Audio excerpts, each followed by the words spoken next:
Okay, everybody, welcome to the Goffstown Planning Board. This is our regularly scheduled meeting.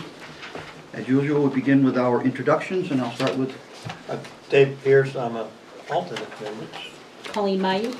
Brian Mazer. Scott Ozana, Town Engineer. Tim Redmond. Philip Devanza. Carlos Adams, Select Board Representative.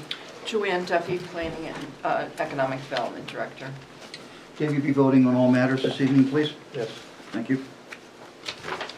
We have approval and corrections and/or corrections of the minutes of February the 22nd. Motion to approve. Second. Any discussion on the motion? All those in favor of minutes as presented, say aye. Aye. Aye. Opposed? Abstentions? Abstain, not present. One abstention. Okay, Joanne, that's the only thing we have on our correspondence and action items tonight, or do you have anything for us? No, I don't have anything. Okay, then we have an old business application, map 16, excuse me, map 20, lot 16. Joanne, could you give us a rundown, please? Mr. Chair, Sir? excuse me, should we announce to the audience that there's potential continuance for one item? Did that, Yep, first one under new is that business. something new? Because I don't have it on my agenda. Under new business. It's a separate piece of paper in front of you from TF Moran. Looks like this. All right, John, could you please cover that then first, please? Thank you, David. Sure.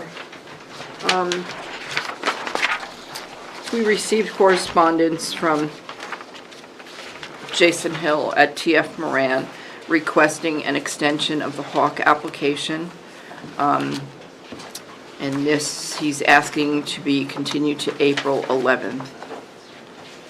So if anybody's here for the application for, what is this, for the trailer dealership? Yes. Okay, if anyone's here for the trailer dealership on Mass Road, this application has been requested to be continued, so if you're here, you can have a short night, I'm sorry. All right, so we need a motion to grant this Are we comfortable continued. they're going to be ready by then? Have we heard anything back from them that that's sufficient time? Don't keep kicking us down the road? I did ask when Scott had sent him his comments and we saw the comments, he said, oh, I'd rather just be continued so I can address the comments. And then we talked about a date, and at first he wasn't sure, but he came back with that email today. So. Okay. Then I'll make a motion to approve the request to continue to 4/11. Second.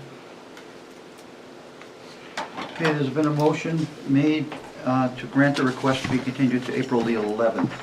Any discussion on the motion? All those in favor say aye. Aye. Opposed? Abstentions? Motion passes.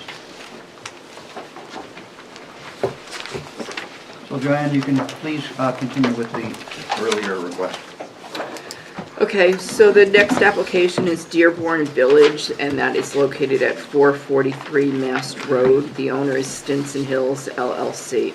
This is known as map 20, lot 16, and they're looking to do a condominium, residential condominium with 26 residential units. The application has been before the board a few times now. They have addressed the comments from the last meeting when they were here. They have submitted a separate letter. It's dated February 16th. It's from Keach Nordstrom Associates. It should be in your packet. And they have addressed the items that were listed as having some issues at the last meeting when they were here. So do you want me to run down that list quickly, or? I think I will ask Scott to speak next as engineer, because some of them probably were related to engineering, so we don't have to double down on them. Do you want me to do mine first then? Go ahead, please. Okay. As you'll probably recall, they had mentioned having a future recreational area, and at first they talked about doing maybe swing sets and things like that. But they've talked about it some more, and they've agreed that they'll provide $5,000 to the condominium association and let the condominium association decide what they would like to see there. If that's acceptable to the board, I've listed that as a condition of approval. The large floor plans. I believe we now have those, but we need those for recording purposes. The snow storage area has been expanded from 5,945 square feet to 9,200 square feet. There was a recommendation by the state to restripe the 200 feet of the entrance road, which still needs to be done, and looking for them to include the location of their signage for identification sign for the project. That's all I have. Scott? I only had one new comment. They addressed the majority of them. There was still a few pipes that are running completely full in the drainage design, so I just need those addressed. All of my other ones are like the boilerplate ones that we typically tack onto a notice of decision. Okay, I'm just looking over there.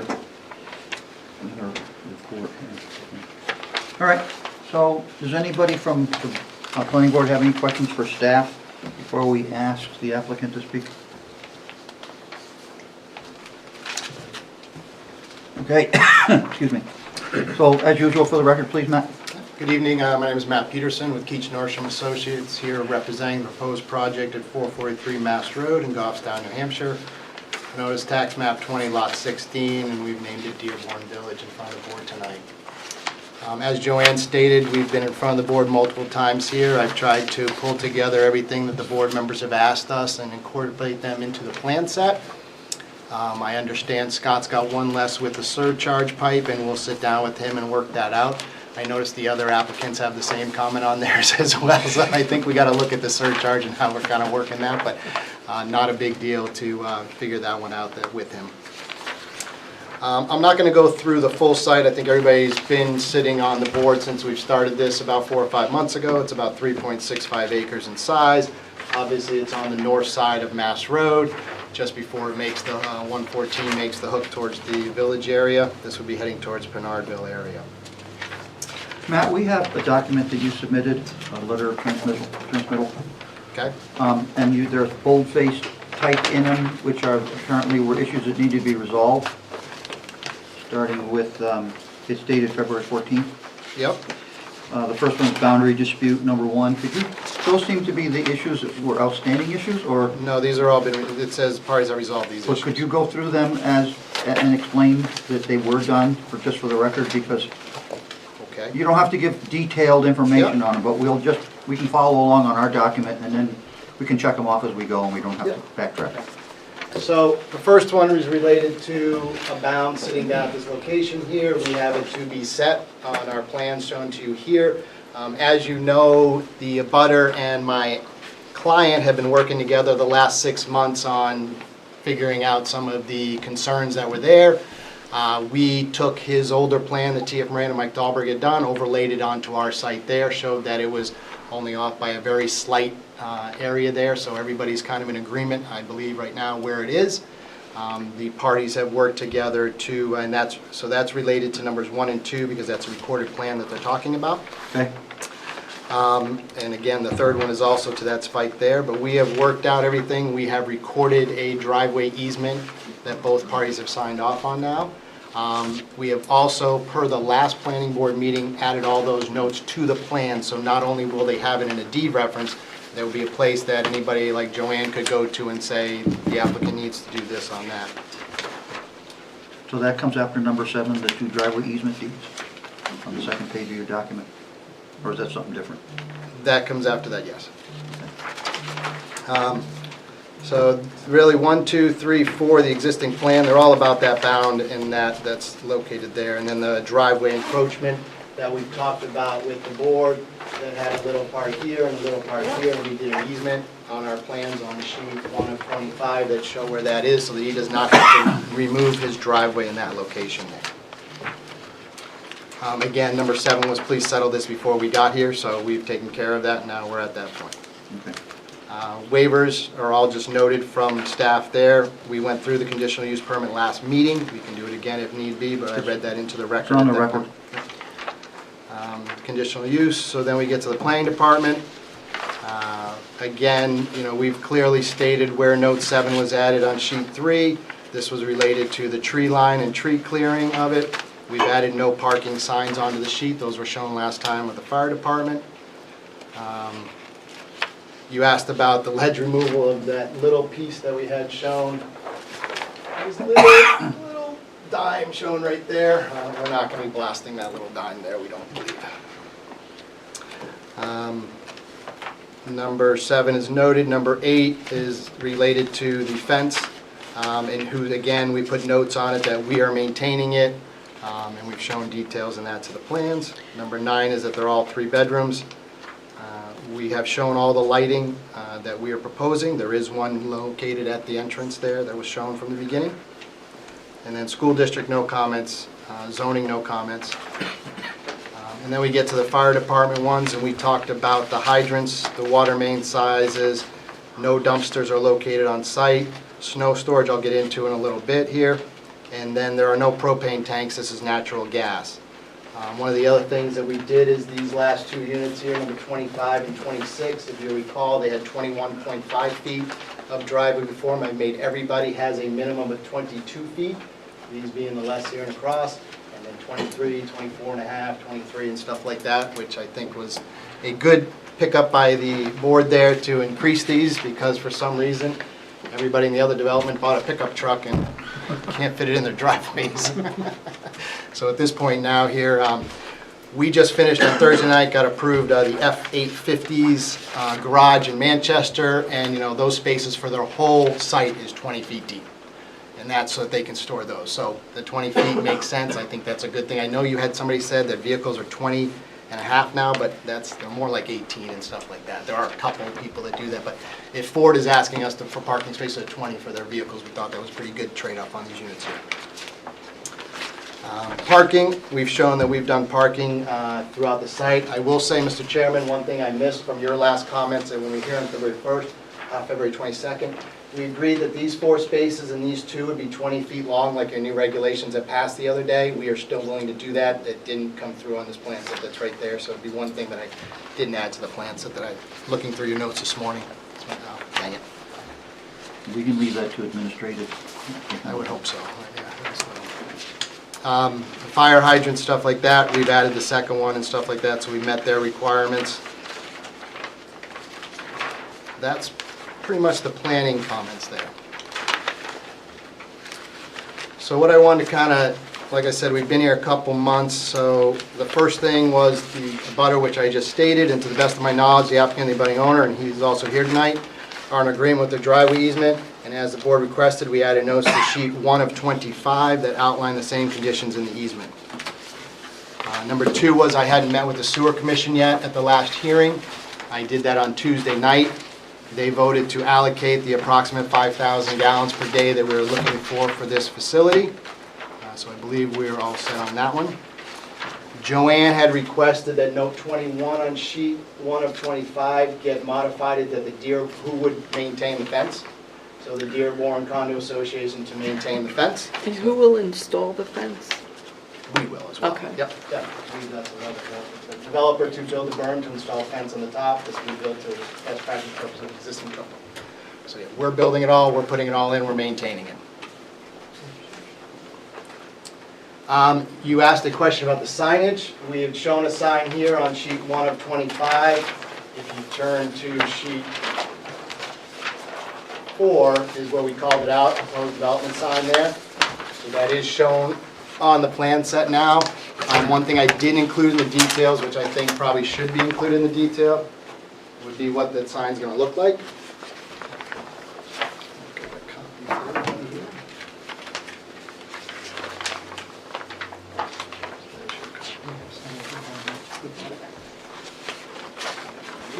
Thank you. Thank you, Matt. Thanks, Matt.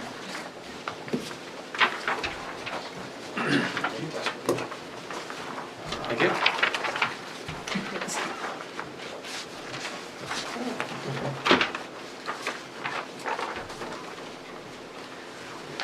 So that was a question about the signage, the development sign that we brought up at that hearing beforehand. So again, pretty standard signage, just to kind of outline where the site is and what we're looking to do there. There was a question from Barbara regarding the number of bedrooms. There are 3 bedrooms for every unit. And then the big question that everybody had was snow storage. I would offer that this is very similar to when the ZBA gets their letters that there'll be no detriment of value of the surrounding properties from a real estate agent. I am not telling you I am a snow plow guy whatsoever. We went to somebody that was. We got a letter from the president of Certified Maintenance on this. They originally looked at the first layout and definitely agreed with you guys that it was pretty tight on where they could get their storage throughout the site. So if you turn to the landscaping plan, which will be on sheet 11 of 25.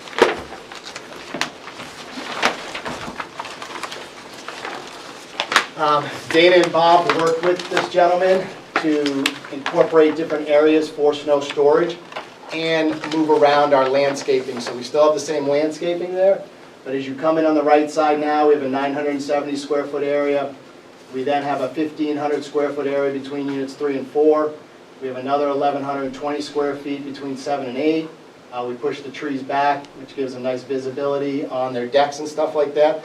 I mean, I think at the end of the day, I was a little pushed back that they were moving stuff around for snow storage, but then when the landscape architect kind of finished it, it makes sense for where people are going to be in their development, not just driving through it and seeing the trees on the roadway.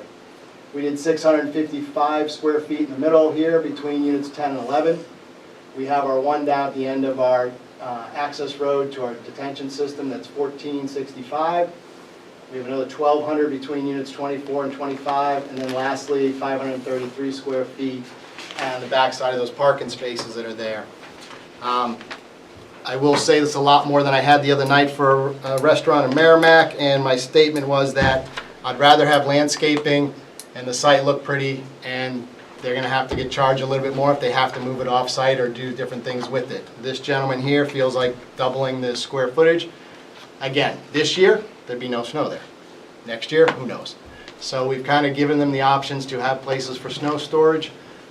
We think it meets the intent of the regulations for the town of Goffstown, and we'll leave it at that with the submittal paperwork and stuff like that that we give them to the board. Matt, are the areas in the center island also designated for snow storage? Yes. Oh, I'm sorry, I missed those. Yep, no, sorry, 1,520 there, square foot, and then the 520 square foot. Okay, And thanks. that's why we moved the landscaping around there. My bad, thank you.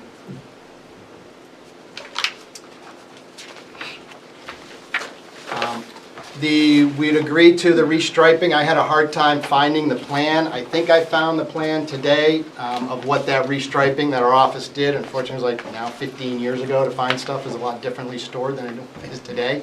But we wouldn't have disagreements with that. I guess, Scott, do you have that plan in front of you? Is that the plan from the original approval? If this is the, I'm going to hand this out, just let me know if this is the correct one.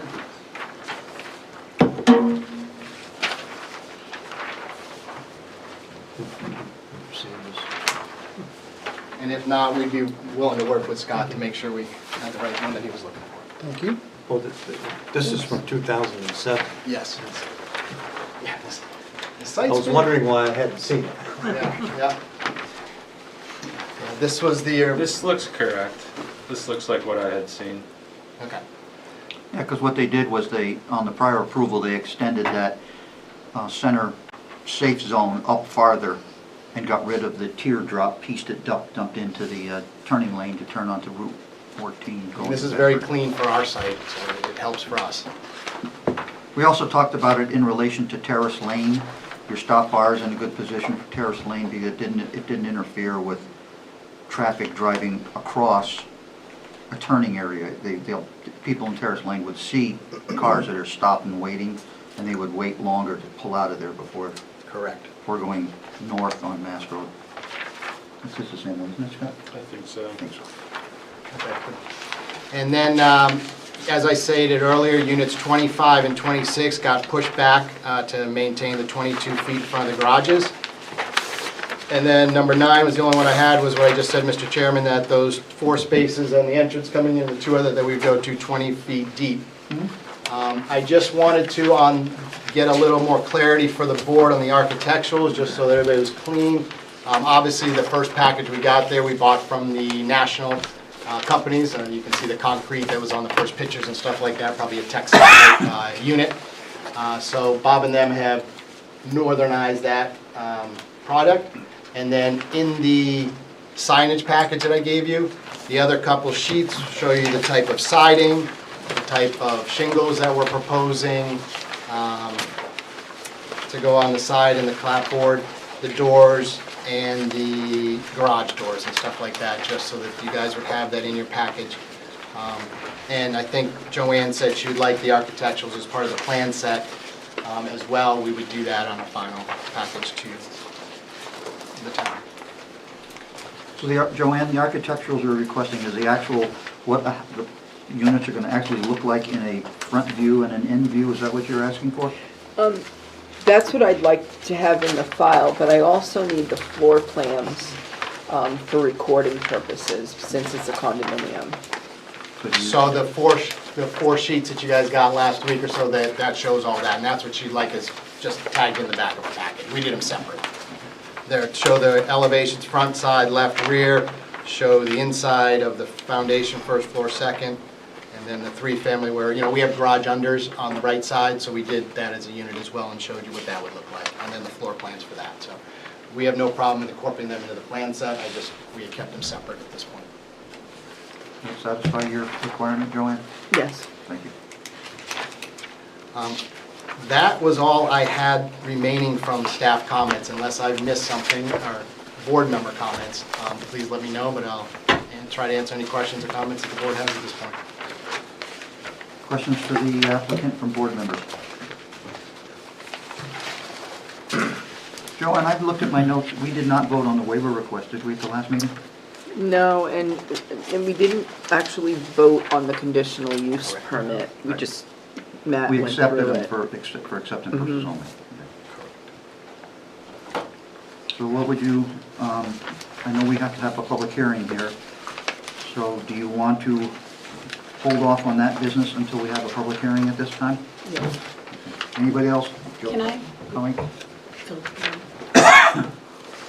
So I just, if you could maybe hit the conditional use permit criteria. I don't know that and I guess the item that I just want to confirm is the compatible with the neighborhood and the adjoining or abutting uses. And I know that there's a reference to the 96 condominium unit. I don't know if we heard the comparison on the density of the units per acre on this lot versus the others. I know we've got the single family across the street, so if you could just address Well, that. we should probably do all the, did we go through all the conditional use permits and answer them all, Matt? Yeah, at the I last read it meeting? into the record, but I've got it, I can do it again, so it's fine. Would you like to go through all of them or just cover the one? That was just my concern, was the density versus the rest of the neighborhood. Before you start, Matt, so is it in the record, Joanne, that we asked and answered all the questions on the conditional use permit at the prior meeting? Matt read them off, but there wasn't a vote. I don't know if you had any questions, All right, but I so know let's go back to Colleen's question and let Matt answer Colleen's question. Right, so last time, Colleen, you had asked about these here, and we had the 96 units. We're showing the backside here. I think it was 26 up front here on 3 acres.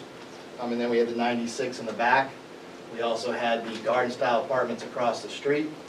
And then we have Dennis Park on this side here. So we felt that in this area of Goffstown, this made sense to be on the main drag and stuff like that with the density that was on either sides of us. This piece here is only right here, and actually the per unit density is a little higher than ours, it is here. This is an overall called Morgan Estates, I think. But I think this was probably built phase 1 or something, and then maybe they bought more land and they expanded it in the back because it's separate, a lot and all that kind of stuff that's there. So I believe that where we're putting this fits into where we should be putting it into the town of Goffstown.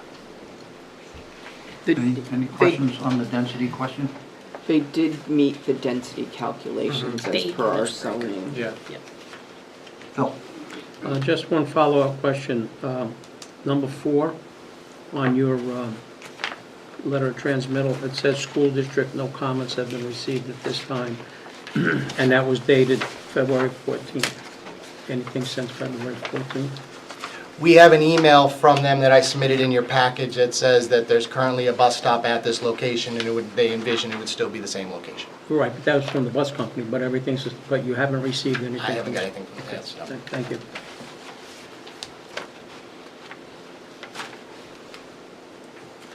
Was there a letter from the school board on this one, or am I thinking of? Prior- No, they That came was the prior other- application. for the that was other different. Down the one, road. but Okay, thank you. not this one. Getting two of them mixed up.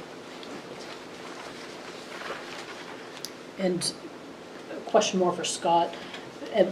I think our traffic analysis, our traffic engineer, or the review engineer at some point have recommended that don't block the intersection. You weren't a fan of that, the striping is what you preferred for the, Adam Jacobs, the DPW Okay. director, didn't want to put one of those in, okay, so.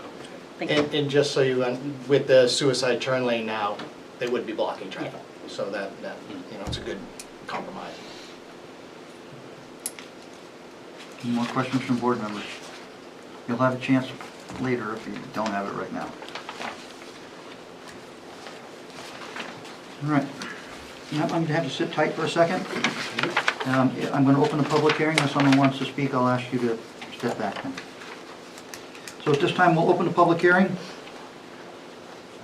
Anybody who wishes to have comment or address this application, now's the time to come forward and speak.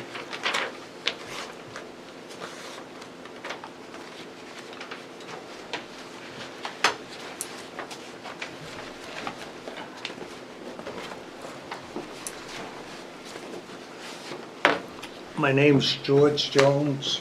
We're the abutting neighbor that they've spoken about.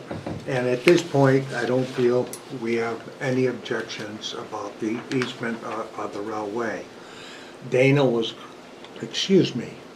we met after the last meeting here out in the hall. We had a simple discussion.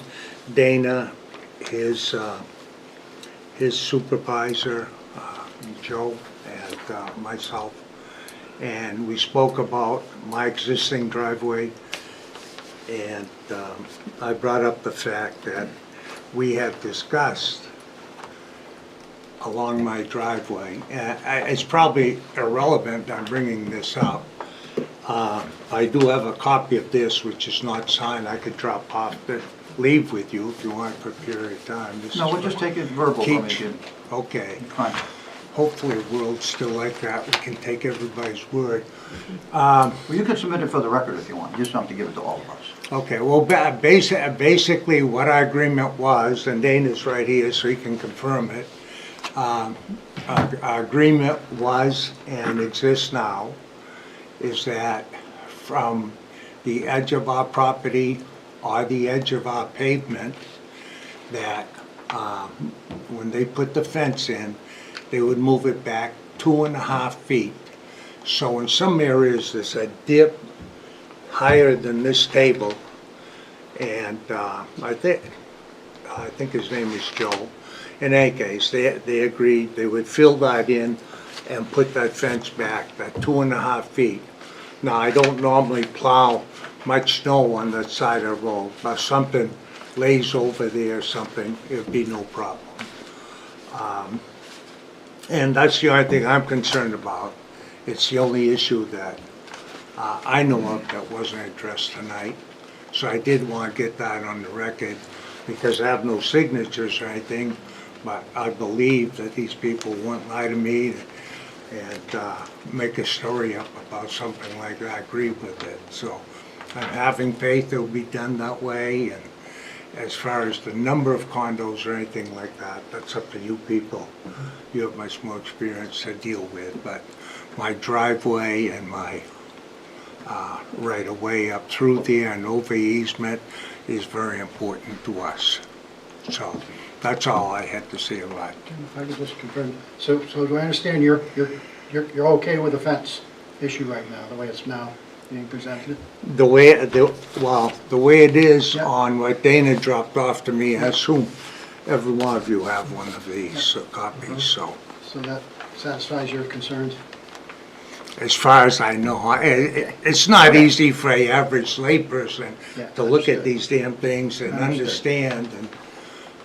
understand, but again, I have everything verbally from them, and Dana's right here right now, so Okay. if I'm saying anything incorrect, now's the time to correct it, All right, thank you. okay? Thank you. Thank you, sir. Thank you. Anybody else wish to speak on, in regards to this application? Thank night. you. Aye. Thank you. Good night, George. Good night. We'll close the public hearing at this time. Joanne, I think we should double back on the waivers, the waiver, single waiver. The bioretention request to be replaced, is that what it is? Yes. With the underground system, Scott? So I'm going to hear from Scott first on the waiver request. I read the comment, but I'll let you say it into the record, Scott. Page 7 of our Yes, we handout. have no objection to the, excuse me, the waiver. These underground stormwater systems promote groundwater recharge and treat the water similarly to the bioretention system, so there's no objections from there. And does a maintenance report come with this system? Yes, so It's in the record? there's one in their stormwater report, and we've requested it be added to the condominium docs, and I believe it has, correct? Yeah. So a maintenance report for the Storm Tech system, or whatever brand they choose, will be a part of the record. Yep. Okay. What is the reporting on that, Scott, a requirement? Twice annually, I believe, And- spring and fall. And when the applicant sells the place and the condo association owns it, are they responsible for the reporting? Yes, it's the owner that's The owners are responsible. responsible. So at that point, I think it becomes the association's Responsibility. obligation and their responsibility. So I assume that you're probably going to have it on your calendar, because it's likely that they're going to forget. It likely is. I actually had somebody call me yesterday with questions about how to report it, and then I had to dig out their stormwater report and tell them. Because I think the DES will reach out to them if they aren't, to make sure they're doing that on, I believe it's a yearly basis for the homeowners association. Is it? Okay, I might be mixing getting it up with the calls now one from I home. told someone about the other day. It's a pretty neat thing. Merrimack is now making the, before this applicant turns over the project to the homeowners association, he makes the homeowners association, myself, the owners, come in and meet with DPW at town hall. And DPW hands them the stuff and says, you gotta do these inspections, and they take it, and they're calling us now to do them and stuff like that. So again, we need a little back and forth with people to make sure these things are done and stuff like that, but it's, Yeah. obviously everything's getting reported. more Don's and more. really on top of the stormwater stuff. so- Yes, you are correct, she is. At the cost of the installation and replacement, it's in their best interest to maintain it. Okay, so I have a motion to vote on the waiver request. What's the exact waiver request, Joanne? I'm looking for it in my paperwork. To replace Appendix Stormwater Management, Section 1C1 bioretention, to replace it with an appropriate system that's approved by DPW? That's the wording we It need? says here, Appendix C, Stormwater Management, Sections 1C1, Bioretention Requirements. Please see waiver request letter dated 1/2/24 from Matt Peterson. Well, is that sitting in front of us? It might be. Well, when someone wants to make a motion, you can read the letter, but the basis of the letter is to replace it with an approved... Here it is, the letter's right here. Okay, and what page, Joanne? It's right after the Keach Nordstrom comments. In Doesn't have the it. transmittal from Mine doesn't them, have or a our page number on it. letter of transmittal from them, or our The packet? letter of transmittal dated okay. February 14th. It's like the next to the last page.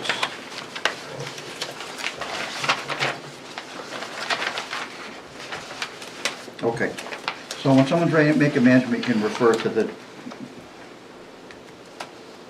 I'll make a motion to approve the request for a waiver from Section 1C1 of Appendix C, Stormwater Management, to provide bioretention as requested in their waiver request letter dated January 2nd, 2024.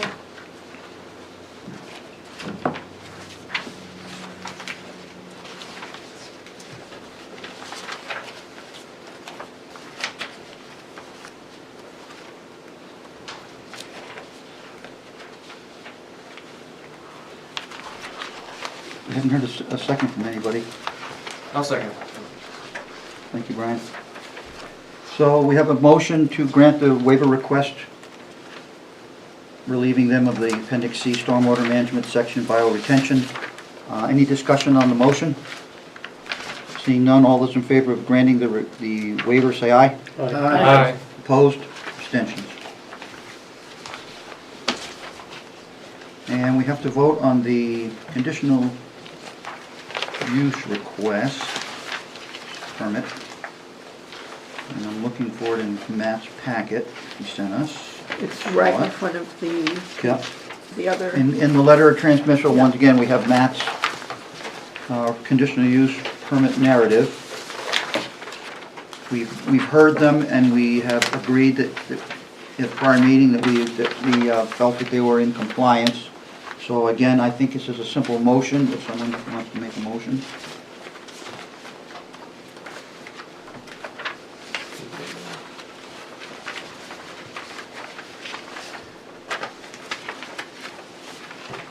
I guess I'll make a motion to approve the conditional use permit, for section A3, multifamily dwellings requirement conditional use permit, because the applicant has demonstrated compliance with the conditional use permit criteria of section 15.4 of the zoning ordinance, numbers 1 through 6, as written in their narrative dated September 22nd, 2023.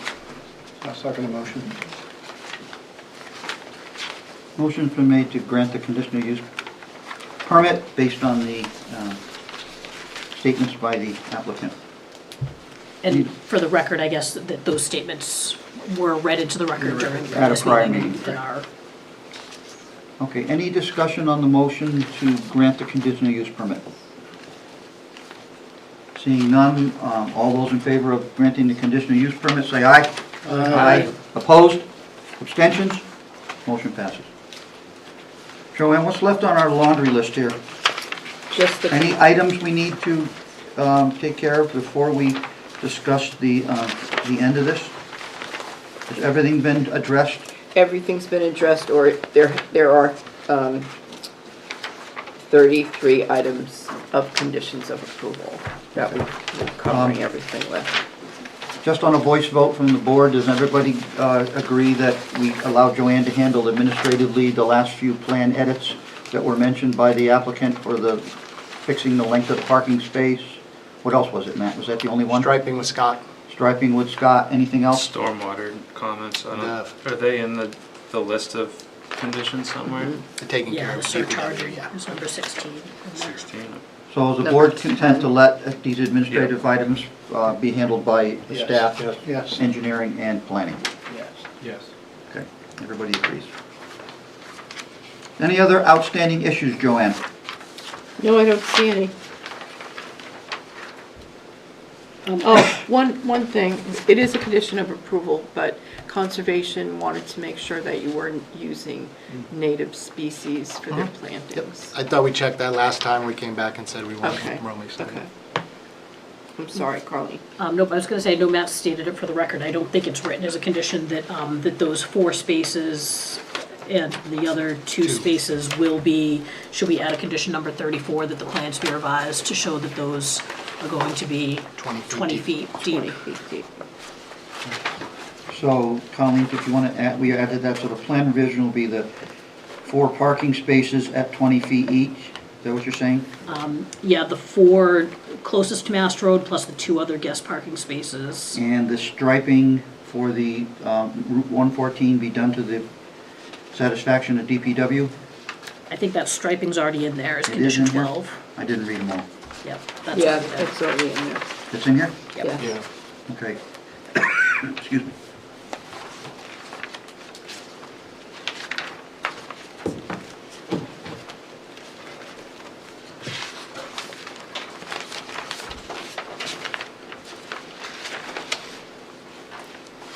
And how about the statement regarding the money that was going to be set aside for the condo association? Is that in our final page, That's 20. number 20? 20. No, that's sewer That's accessibility. accessibility Number fee. 9, I'm sorry. number 9 is the recreation. Number 9, it's included? 9, yes. Colleen? Yep. Tim? Okay. Phil?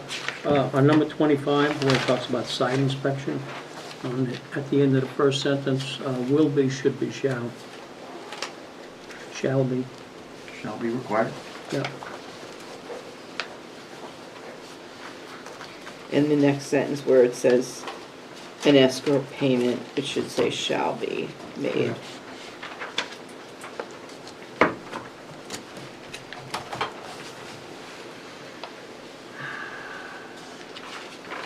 And I keep forgetting to include findings of fact. Let's get some, because if you don't, we're not probably, if you get challenged on any application, you have to have finding of fact, or we are going to be found incomplete.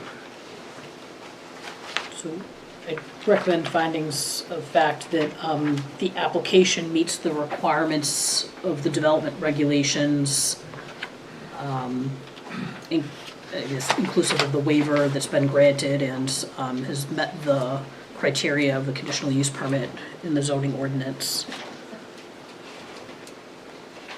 And has satisfied all the department review comments at this point. Wait for Joanne to catch up with you, Colleen, you might have to. That's all we need. I got it. Is that satisfactory in your opinion, Joanne? Sure, yeah. It's more important when you're denying something. Or if you're challenged by Yeah. Yeah, if someone someone that challenges doesn't like it. Right. So it's a two-way street. Okay. Anything else that's unattended to, Joanne, in your opinion? No, I think No? we have everything. All right, does any planning board members have any other items to discuss on this application, with regards to this application?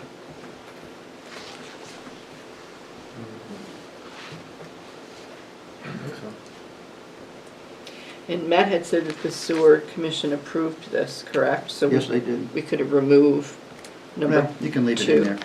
Leave it? You can change the word required to approved, if you want. That would leave it in there and you wouldn't have to renumber them all. Okay.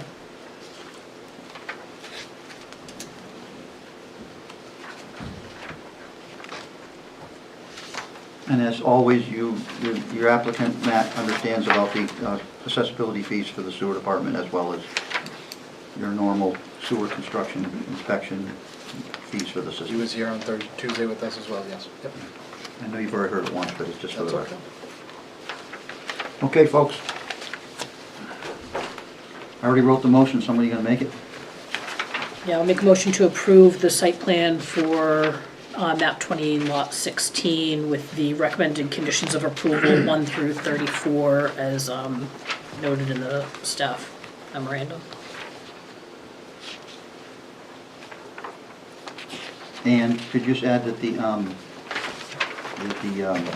minor items will be handled administratively? Yep, with that.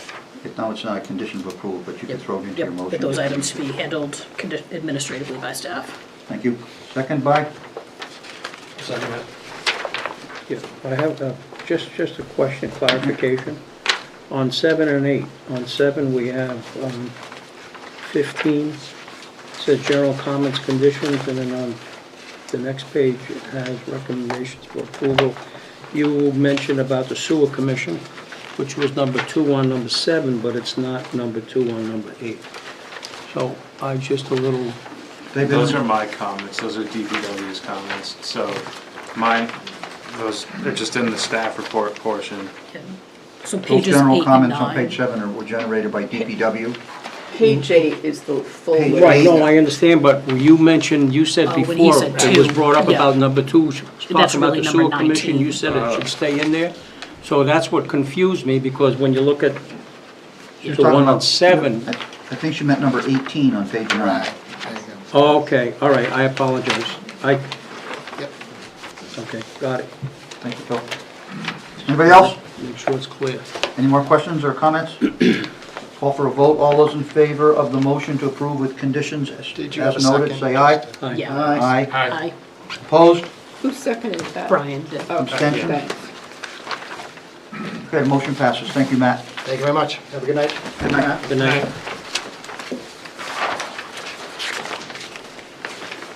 We'll take a breath here and get caught up for a minute before we do our next one. I don't think. Actually, the next one is not continued.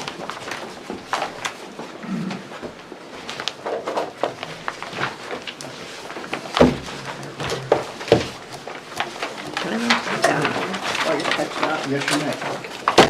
Thanks, permission. Nothing wrong, maybe crawl. Okay, our first item under new business was noticed and continued, map 5, lot 49. The next new business is map 10, lot 22. Joanne, could you tell us what's going on? She went to bathroom Oh, she break. went to the bathroom. And she definitely can.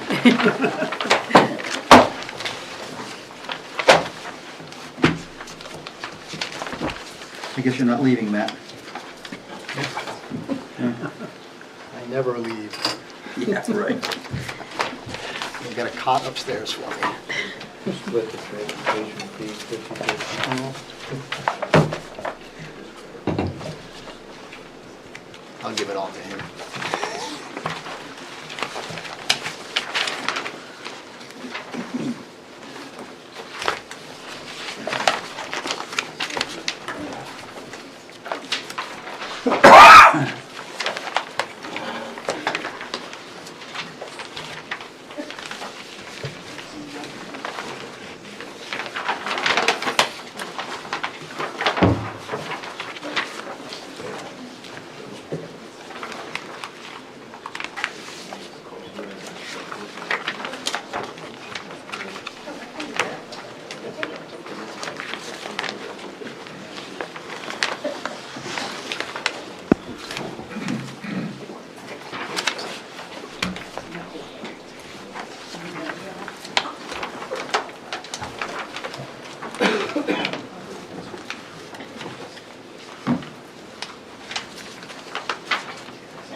Much nicer than that. It's not bad. I thought you were 9:30.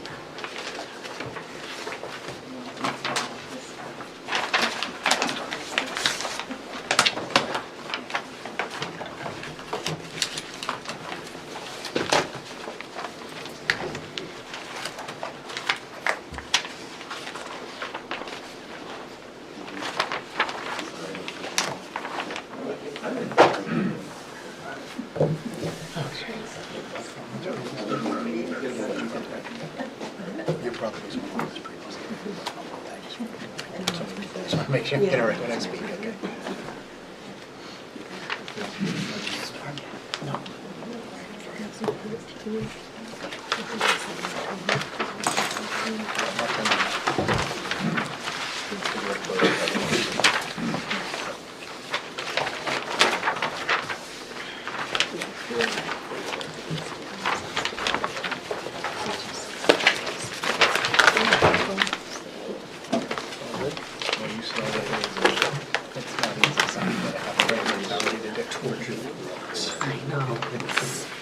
He's back in.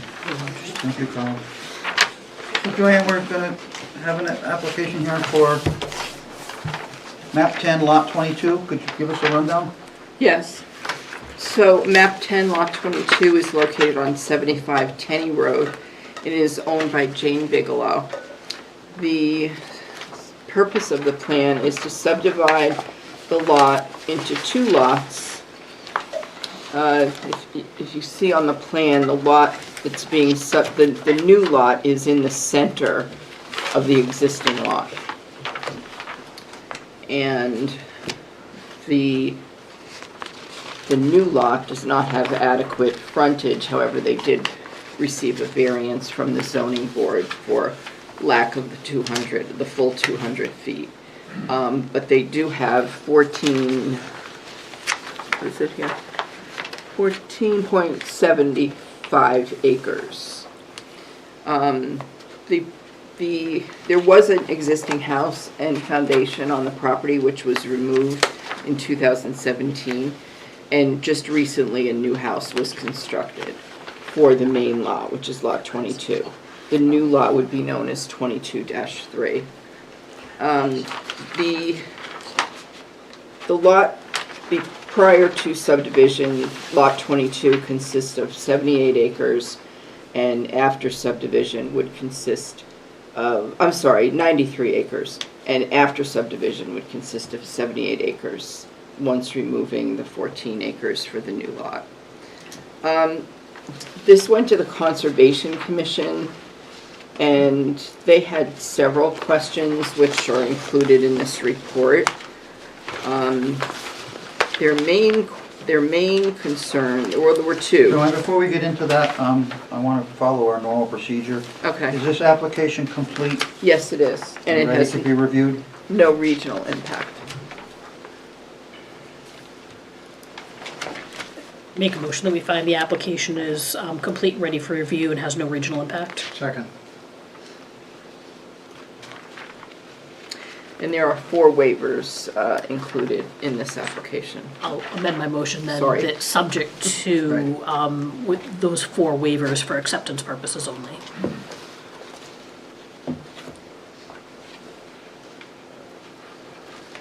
Motion's been made to find this application complete, ready to review, no regional impacts, and the waivers will be for the acceptance purposes only. Carlos, you seconded that? Yes, I did. All in favor of the motion, say aye. Aye. Opposed? Abstention? Motion passes. Move on, Joanne, please.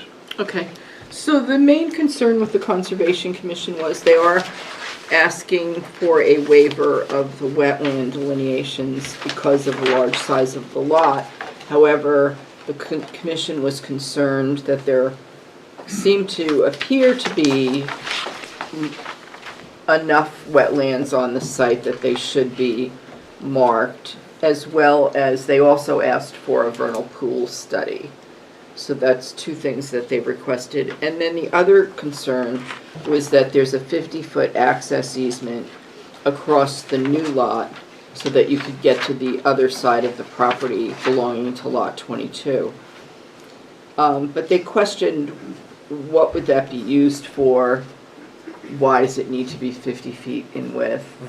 They were afraid that there was maybe some other intention down the line of developing the other side of lot 22. So they had concerns about the shared driveway. This will have a shared driveway. The driveway is currently already there that serves the house of Miss Bigelow. And they had some concerns with that. If you look at sheet 2, I think it's 2. 2. Is it 2 or 3? I'm sorry, I think it's 3. It's sheet 3. If you look at sheet 3, the septic, the well radius and the 4K area are way up at the top of this lot. So it appears that that's where they're looking to build. Joanne, I don't see the house box that we normally require. So that's one of my comments, Okay, that good. that was not included on the first set of plans. Needs to be an 80 by 100 rectangle, For house site. yes.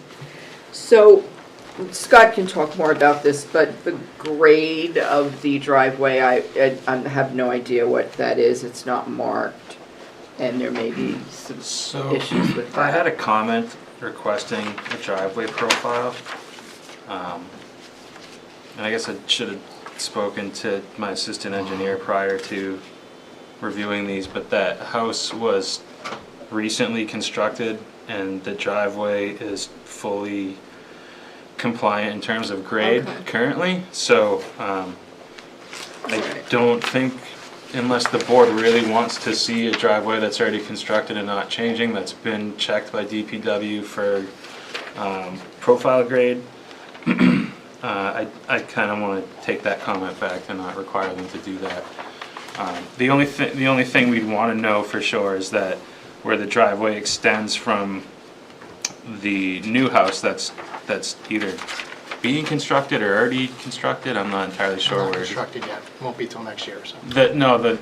There is one One that was house. just recently constructed, Yeah. right? Yeah. Okay, so as long as the driveway that extends from there to the new home doesn't exceed the 10%, I think that's the biggest stipulation on the driveway. Okay. So we'll just hang on to that comment for now. But you're saying that the existing driveway that goes into the new house meets the grade Yeah. requirement all the way? Yeah, apparently they redid the whole thing up, and Eric checked it prior to the CO. Okay. The fire departments approved it as well. They had a comment about the plowing of it. I noticed. Private driveway. His comment was just to plow it the full width so it meets NFPA clearances. Those were the biggest comments Yeah. that we've received or had. Anything else from staff? The only other one I had was, we have a subdivision directly across the street that we're requiring to provide a stormwater report for, which is also a single lot going to a 2-lot subdivision. So my comment was to have them provide the stormwater report as well. So, Bring it up now, we'll talk about it later. Any other board members have any questions or comments for staff at this time? I do, Ryan? Mr. Chair. On page 15, staff recommendation about continuing this application to 411. I'm not sure, I think that would be, Joanne doesn't think we're gonna finish it tonight. She wants to Okay. be able to move it to another meeting. okay, She's not recommending that we approve it tonight, got it, or whatever. right. Mainly because of Missing Scott's information. comment that he Yeah, just made yeah, about okay, thank needing you, more yeah. information. Anybody else? Yeah, Colleen? can I ask, so this, page 15 says no fire department comments received, but then we have this email from That the fire came department. That later. came later, Yeah. okay. So, and maybe Matt will address this, but one of the comments, maintain the required truck turnaround to the end of the driveway, so presumably that's already there. Because That that's there exists, in yeah. place, Yeah. okay, perfect, thank you. What exists, Scott? the turnaround, if you look on sheet 3 of their plans, just beyond the structure, it's hard to see because the driveway's like a dashed line, but there's a full turnaround Oh, for the fire truck there. That's for the house that they're building right now? That's for the driveway, so that gives the fire department, they, in an emergency, they would go beyond the new house and be able to turn around there. And I actually like the location because it seems far enough away from the house that's existing, and it'll be far enough away from the new house that hopefully people won't use it as a parking spot, Well, let me because ask they're you not this question. supposed to. Is somebody saying that this will suffice for NFPA for the new proposed lot? I believe the fire department is saying that, as long as it's So they don't have to have maintained. an NFPA approved driveway for the new lot? They do, but the turnaround will just be ahead of it, so they'll have to drive up. You saying it right here? Yeah, this is the Can do turnaround. that Then where's the existing new lot? driveway gonna be? I believe it Off goes the end of it. straight this way. Well, we wanna make this a common driveway? They Yeah, wanted it to be a common driveway. So one of my comments was the shared driveway agreement. Okay, okay. Anybody else? Seeing none, I'll ask the applicant to speak now. Excellent. Thank you, Mr. Chairman. Matt Peterson again with Keach Norsham Associate, here representing the proposed 2-lot subdivision at 75 Tenny Hill. With me tonight is Jane Bigelow, the owner of the property. If first you take a look at the lower right-hand corner of my plans here, we've got a date of 2206, so we're almost 2 years from when she came in my office to sit down and take a look at this. This is a very unique parcel. I would hope most of you probably know this parcel. This parcel was owned by Jane's brother prior to her buying it. She wanted to work with her brother to do this 1-lot thing. He wouldn't really have the stomach to do that. She bought him out about 2 years ago or so to take it on herself. Also with us tonight is her best friend that's in the audience. That's why she's doing this lot line adjustment out here. That's why it's got a little bit of funky to being in the middle here. This is not something that she's looking to cut up into a lot every single 2 years and do something like that. This is her home. She just finished building a beautiful house. She moved in about 4 weeks ago now? Almost a month and a half? 4 or 5 weeks. Yeah, 4 or 5 weeks now, so she's up there. First was very challenging. She met with me and I told her I got some concerns there. And lo and behold, John Neville lives next door. So that's why the driveway is correct, and that's why DPW was able to take their laser out there and do it, because he came in and he worked with Jane for a few months to get that all put together. So the driveway meets all the requirements. The fire department signed off. She did see the email yesterday about the fire department about maintaining it. She apologized to me up and down. She says, it's my first time I'm maintaining a road. I'm sorry, I noticed it wasn't. That'll never happen again. I understand it needs to be plowed to the width that it needs to be plowed to. So shame on her. As soon as she saw the email, she's like, Matt, it was my fault. So that is something that would be resolved to move forward. Again, this is a common driveway for her and her friend at the top. It's approximately about 2,000 feet to the top there. We have submitted the agreements for the combined use.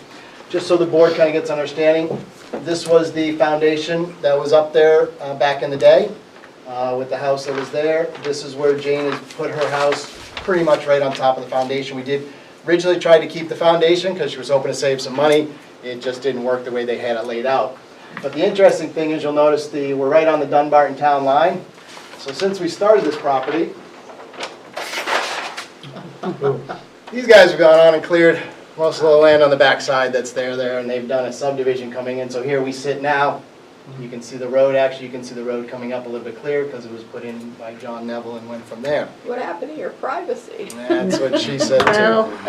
Where's Is that the golf course? Most of Yes. the houses Is that on the the golf course Dunbarton side are subdivision? close to Yeah. the road. Oh, that's good. So, It's yeah. all the golf courses there. Matt, where's Neville? Where's Neville on that? Right here. This house right next to you? Thank you. I don't think we need to keep bringing, for the record, I don't think we need to keep bringing John Neville's name into this. It's not generic to the application. It means nothing. But we keep Okay, so bringing it up. Jane is, again, this is her best friend that she's doing this lot for. She's not collecting top-notch dollar for this lot. It's not going on the market. That's why she wanted their agreement was to try to get about 15 acres to give them to her. That's why it's kind of got originally I had all that land shown on the side there, and it was about 30 acres. And she said, well, I don't want to sell them 30 acres. That's still my land. So I said, okay, well, we can do something a little funky. I said, the planning board is probably going to a little pushback, but let's submit it and let's talk to them and go through it here.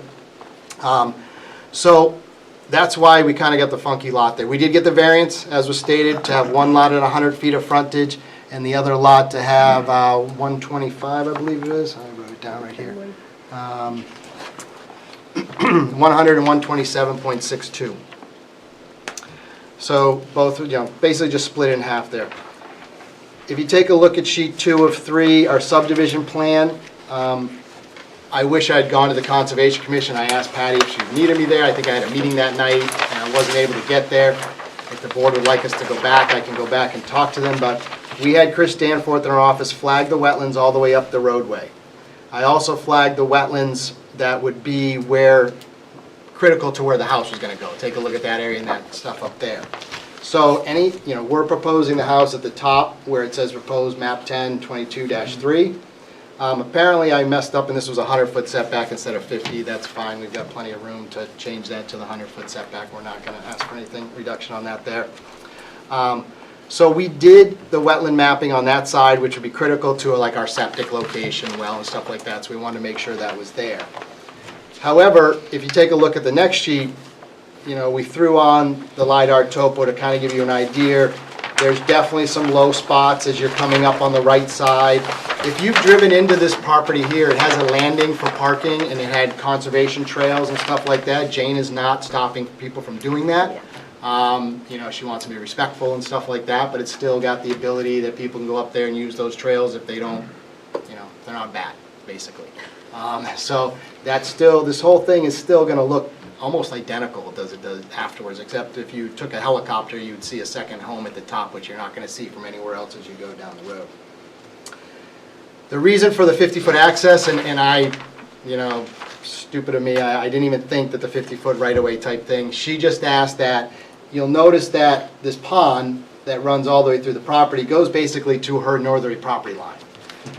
She would like to be able to utilize that land maybe for hiking. Obviously, this land was treed, I don't know, 10, 15 years ago, I think you said. Your brother had done it?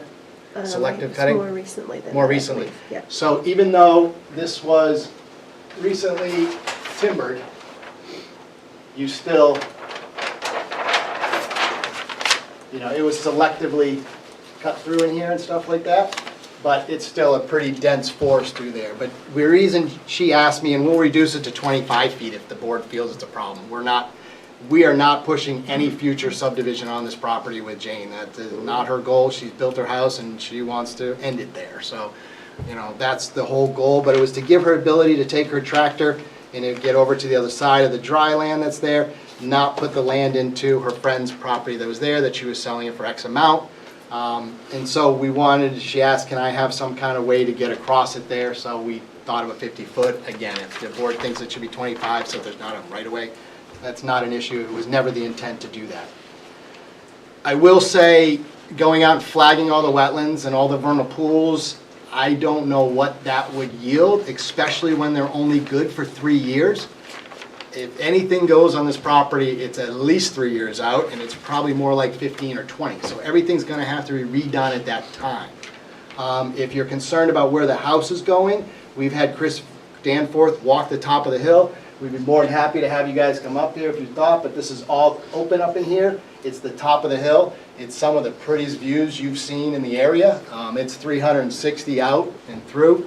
But there aren't wetlands up in that area there. The wetlands are down on the other areas that are lower sitting on the property. And I'm sure there's vernal pools and all that. I'm not saying there's not on this site. It's 93 acres. I just don't know what the result is for her to spend on this site here. Probably $10,000 to $15,000 to wetland map, vernal pool analysis, and all that kind of stuff that's out there. I mean, it's a big parcel. So that's why we had asked for the waivers on that there. Again, if you have any concerns where we're at the house, we got no problem putting notes on it that that area is clean. I can put all the notes on it from that standpoint there. Have Chris Danforth make sure there's no vernal pool up there, but there wasn't any wetland and stuff like that, so there couldn't be. As far as the, so basically we split it into, as Joanne said, 14.75 acres for her friend, leaves her 78.517 acres for herself. I think you've seen a lot going on at Tenny Hill lately also too that probably triggers, and she's kind of surprised at that as well, but no, this is her and her friend building her house done, and hopefully her friend building a house next year. We're not even looking this year right now. It would be something that would be done next year. We asked for 4 waivers, as was stated by Joanne. The first one is for site data to supply. And the regulations read, site data including number of lots, we've done that. Lot sizes, we've done that. Gross residential density of the entire site, we've done that. It has the areas that are out there. The net residential site without steep slopes, wetlands, and wetland conservation districts. We have not done that. Again, these lots are 14.75 acres. We have a lot at the top of the hill. We're not utilizing 90% of the land. We were asking for a waiver to not finish that, which really ties through to the wetland mapping, and which is number 2 that we're asking for. This one, again, is due to the size of the project and wasn't being proposed. Like I said earlier, if we flagged it now, they're going to be void in 3 years anyway. So again, if something happens to Jane and she ends up selling to somebody, they would have to go out and do all that if they wanted to kind of move it forward. This is a tough little piece to kind of put a subdivision road and start getting lots off of it. I think this will probably stay as 2 lots for quite some time now. The third one we're talking about is utilities. So again, if you take a spin over to sheet 2 of 3. Currently, there's been overhead electric all the way up to this pole right here, which is about 1,400 feet. And then Jane brought it underground to her this is her new house right here. She brought it underground from that pole to her house, and there'll be a feed for the second house from there.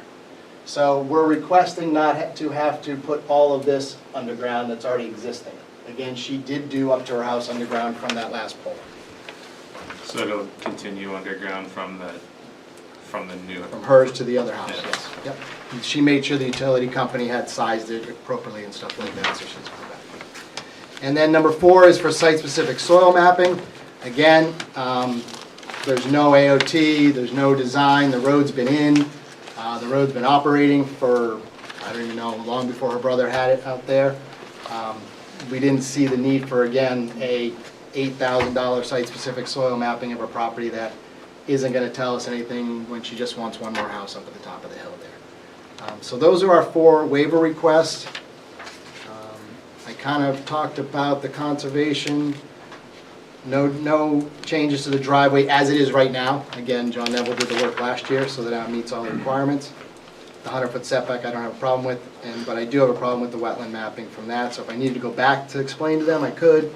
I would hope this board would see what we're trying to do here tonight and agree that that would be an excessive burden on the applicant to go do something like that for what she's proposing here with the board.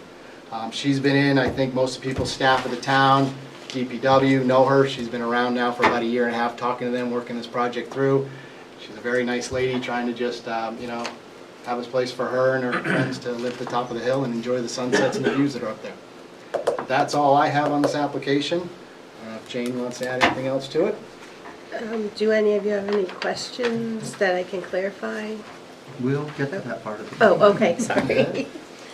I'll leave it there. Thank you, Mr. Chairman. Tim, would you like me to give it a little background on the wetland delineation vernal pool issue? Please. You can imagine when the plan comes forward, we see a right-of-way being set aside. It's like, wait a minute, red flags, something must be cooking in the works here somewhere. And it's like, what's going to go on back there? Because, and if I had a nickel for every time somebody said, really, we're not going to do anything else with the land, and 5 years later, there's 12 more houses going in back there. So that was the concern. And I understand that wetland delineations are only good for a very limited duration of time, but, so that was the concern. It just raised some red flags, and I was like, looks like there's plans to do something else back there. We would be willing to reduce that to 25 feet right now so that anybody future would stay on that lot, that wouldn't have the... And a condition, no further subdivision? I don't think you can do that. No, we can't do that anymore. We used to, but you can't do that anymore, right? I don't believe so. I think it's down. May I say something about that, or Yeah. you want me to go? Please, if you'd like to.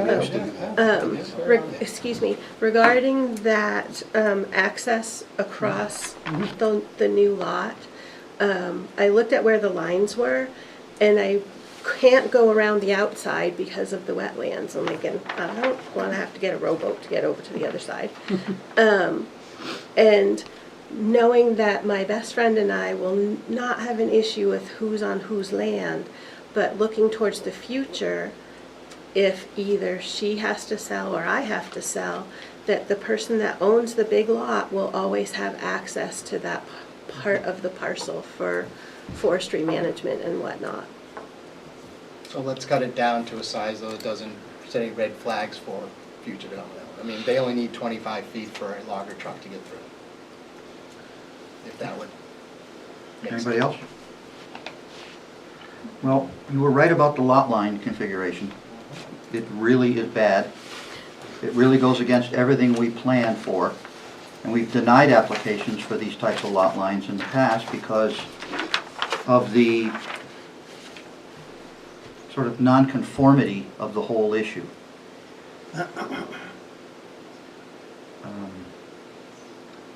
I will say straight up that I think a shared driveway is bad planning as well because of the fact of what Jane just mentioned. Someday the properties are sold. You're handing that off to 2 different owners, and 2 people, neighbors can't even agree on which side of the line they rake their leaves on when they get to raking leaves in this winter, in the fall. So this type of subdivision with this type of driveway is bad planning, right from the get-go. And the also fact that since you have this common driveway thing here, it certainly could be improved. There's enough, you've left enough entrance at the bottom at 127 feet for this, for the parent lot to put subdivision road in there at some future time as well. And since we cannot restrict future subdivision of the land, you have to think about these kind of things when you create subdivisions and allow them to become recorded. So I'm usually the one that says all the negative stuff, so I'll leave it with the positive group happening.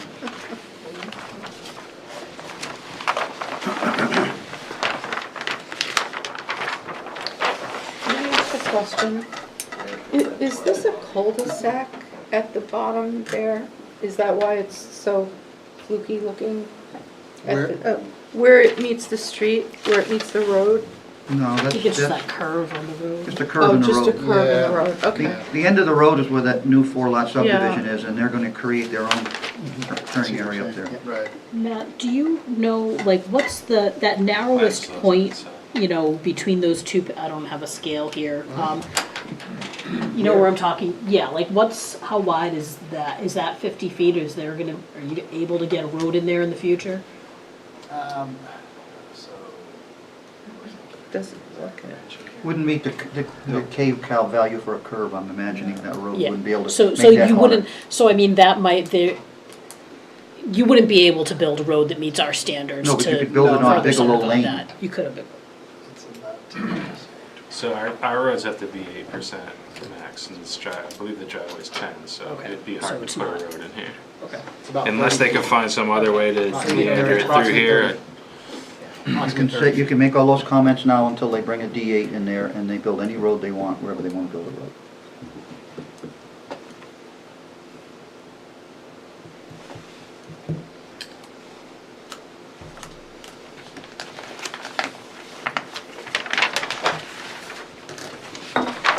And just for the record, your waivers that have been requested, whereas your explanation is good for the waiver request, it would be understood that these waiver requests would only be granted if this subdivision was approved by the planning board.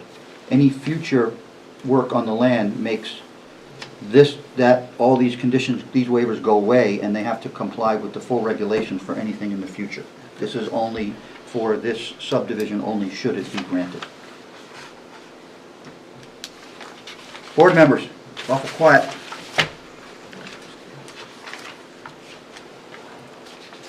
Joanne, what is incomplete in your, on your list prior to any final discussions on this application? What needs to be brought forward by the applicant? It's more so the drainage study than anything else. I mean, the other things are minor. And then depending on what you do with the wetland request, Okay? which Collis, I think, brought light to that, why they asked for it in the first place. So let's discuss the Conservation Commission's request for the record. They've requested wetland delineation and a vernal pool study. I'd like to hear from the board on Matt's comments regarding that because of the present use, proposed use versus the size of lot. Does anybody have any comments on that? I have a question. Go ahead, Phil. In the past, when we've had similar issue where you had a large lot, houses going back at a certain location, and we've had those requests, the concern has been that if you granted those waivers, everything gets approved, the house gets built, 3 years later, owner goes in for a building permit to put up a 40 by 50 barn. There's no, There is, through the building permit process, we, in planning, review all of the building permits for zoning purposes. So we would see that there's a wetland there, and then they would have to either change the location of the proposed barn or go for a variance. Phil is asking that for future development of the lots themselves, would these these waiver requests be applied to any future building on the site? Then I would say no. It would be specifically for what's being requested and has to be stated in the conditions of approval.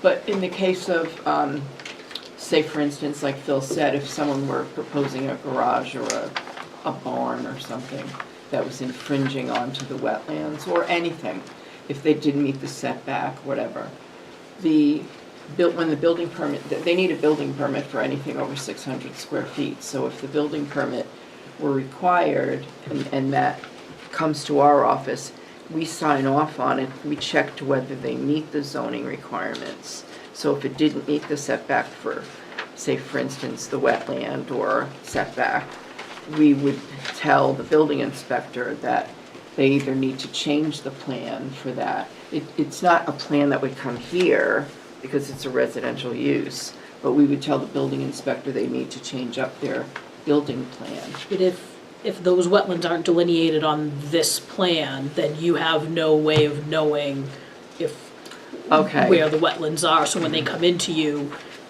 you Or don't. the vernal pool. Or the vernal pools. Therefore, I think Phil's comment that should this plan find its way to approval, the condition has to be that all these waivers are related for the construction of a single-family dwelling on this site only.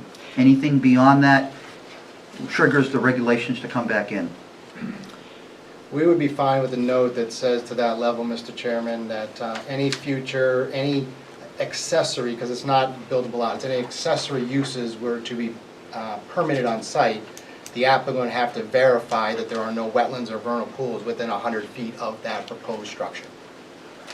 We would be willing to put something like that on it, because like you said, you're keeping it just to these two lots. And that would just be these lots. So if somebody put a barn, somebody said, or if somebody put a shed, or whatever they get a permit for in the town, they'd have to verify that. But there's none at the top of the hill. We've already done that around these lots up there. I mean, that I'm not worried about. I can even say right now, I could say there's nothing within 100 feet of what we're proposing. And the wetland, that large wetland that is shown to the right of where the top area is, needs another 50-foot added on to that. Yes. So I they're missed that. basically limited to that little box at the top for their development.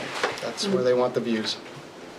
A concern, and I guess a question, because when they add the 80 by 100 buildable area, they're showing that on the lot for the purposes of showing that they can get a buildable footprint. But our subdivision regulations, they don't require that that be built. So I know the intent right now is that they're gonna put that at the top and build at the top. But that 14-acre new lot, they could put a house down at the bottom portion if they, and for where I'm coming from, I'm less concerned about the existing parent lot that's got an existing home, and I know that they could put a garage, they could do other things, but it's an existing lot, an existing parent parcel, but the new 14-acre parcel is where I've got the most concern that we're creating a new lot and making sure that those 14 acres, we know where the wetlands are, and Yeah, that, but the way the wetland ordinance works is you're grandfathered on your lot until you go and change something. So by Yeah. doing this subdivision now, the parent Changes lot everything. actually Okay. now has to comply to our new, whatever our regulations are at this time. They're not grandfathered. Just so the board also, if it makes any, I mean, we've already done test bits at the top of the hill for the second home, so we have no problem with saying lot 10-22-3, the home can only be located past the flagged wetlands to the top of the hill. We would have no problem with that. That's Well, where it it's would being have to be, proposed. unfortunately, because you'd have to be out of 50 or back for it. No, she said earlier, Colleen said, well, could it go down below, and they don't Oh, know I what's see. down there, and I'm saying, well, that's why I'm asking to flag that, because we won't go there. We'd only stay from north of what we flagged, so that the board would know what we did.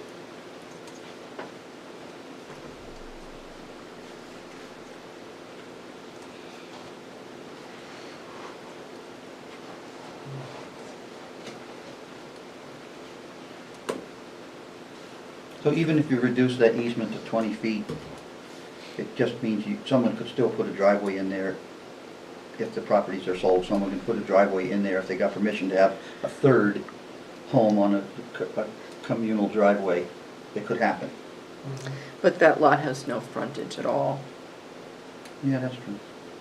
Yes, it does. It has frontage down there. Oh, no. It Just should be No. a separate lot. Okay, Yeah. I got you. It's You're right about that. Okay. Unless you make So Bigelow before, Lane a road, then it Bef- would have frontage. that's what I was saying earlier. So does this board concur that wetland delineation and a vernal pool study for the purposes of the application for a single home, I know it's in his waiver request, but this is a Concom comment, not a waiver request. Right. Do we concur that those are issues that are not going to be a problem for this application, even though the Concom had asked questions about it? Carlos, I'll ask you because you're the For Concom the guy. new lot or For the new lot. yeah, No, you can, right. all the discussion tonight is in relation to the new lot. There is no discussion for Right. anything on the existing parent lot that is proposed to become map 10 lot 22. There are no allowances or discussion for that lot. That lot is a standalone subject.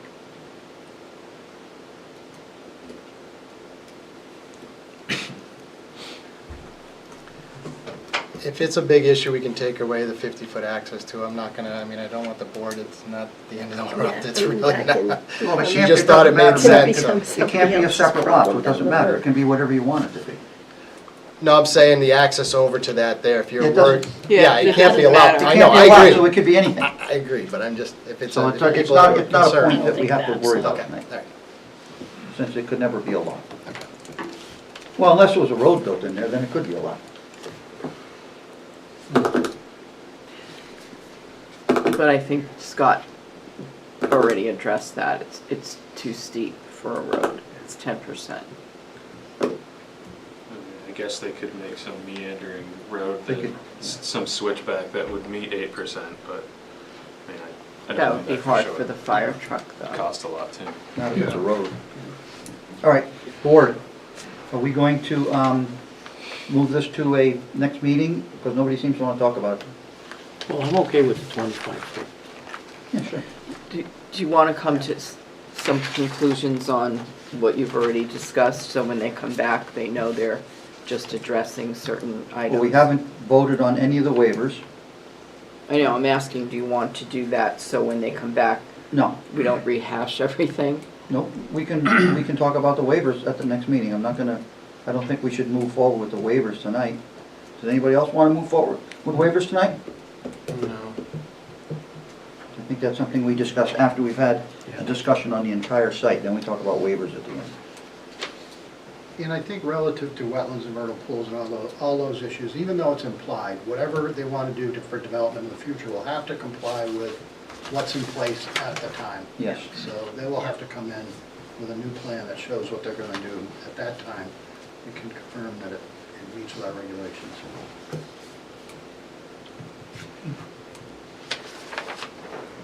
I think there's a statement about, and I agree, the layout of the lot is unorthodox.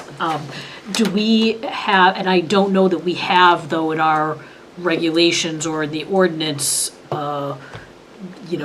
anything that discourages or does not permit the kind of unique layout that character, the they unique have. layout of this. We do have some mention there? of lot intersecting. It's Okay. a minimal, that I looked it up, and Okay. it was minimal, and I think. I guess we want to confirm if this Did you meets those check into that? I standards. looked it The up, only and it one was that I can minimal. really think of is that the lot lines where they intersect the right of way have to be as Yeah. close to 90 as That's right. Right, possible. and that's it, aside from And that. That was they have nothing one else. that's Okay. pretty wild here, but it's existing. We so don't have we anything don't about have flag anything. lots, I don't even know if this really No, truly is a flag. the only thing lot. they added to Okay. try and address that were the building layout, Okay. the 80 by 100. They added that to try and make sure we didn't get any wacky looking lots, but it's still possible. Yeah, okay. And just so the board understands, Jane will know when we're sitting down, one of the things on funky lots that everybody brings up is that, okay, if you're standing at your iron pin, say, right here, can you find your next iron pin? Yeah. So a lot of times they'll do a lot that'll come up and back and this and that. So I tried to make sure that you can find your next pin, you can find that. Everything was straight shots as I came back down. The funkiness comes here, but as Scott just said, that's existing stuff around there. Straight shot into a point, straight shot to a point, straight shot to a point, straight shot to a point. So yes, it does, from the helicopter view, look crazy, but again, I tried to keep things, when you're surveying, you can see your lines and stuff like that.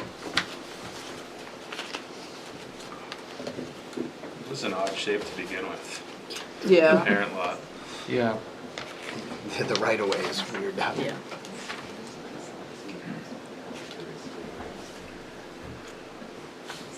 So just before we conclude here, when I speak like I did about the negativity part of it, we have to consider that you and your friend have this fantastic personal friendship. You're all gonna coexist in happiness until the next people buy it. And then they come back and say, who approved this? Because this doesn't really work, it doesn't look good, it I doesn't don't work. like my neighbor. So I'm just bringing it up, this is why we have to talk about these things. Okay. Anything else you want to add before we make a motion to move this to the, Would you do the public Public part hearing. next meeting? Is that? yeah, we will do a public hearing, thank you, Public Phil. hearing. I'm always forgetting that. So does the board agree that the stormwater report should be completed? Yes, Yes. if you're Yeah. requiring it, it has to be done. Yeah. Can I, It- can And I I think ask? with I think on the last few applications that are like this, it's not necessarily everything, but sort of to work with you on what's appropriate, what satisfies. Yeah. you. Okay. Yeah, and I mean, we're so close to the wetland here too, we don't want to see Yeah. extensive Yeah. I don't know runoff the into driveway that it. long. Yeah. What we've Well, the approved, driveway's existing, so I Right. don't think we can But include it's gonna be that. widened, isn't it? No, though it's already been widened to everything, so it'll only be the new development, I think, is all we could require. That's what we I was- have pared down, based on the engineer's requests, we have pared down drainage reports to meet specific criteria within the site as opposed to covering everything from that boundary line to that boundary line and everything in between. We're really just looking to meet pre and post, and I don't need the report that you gave me for Dearborn, Yep. some simple HydroCAD outputs.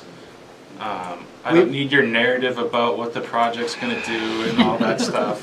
Some of the stuff we're trying to address is impervious surface and how you're gonna deal with Exactly. extra runoff and that kind of thing. Yeah, We've got a septic design already done, so I've got the house in, the lot and stuff like that, so Okay. I've got the And then numbers. there are suggested remediations for stuff like the roof water and different That's- things like that. Yeah. You know what to do with it. Yep, yeah. absolutely.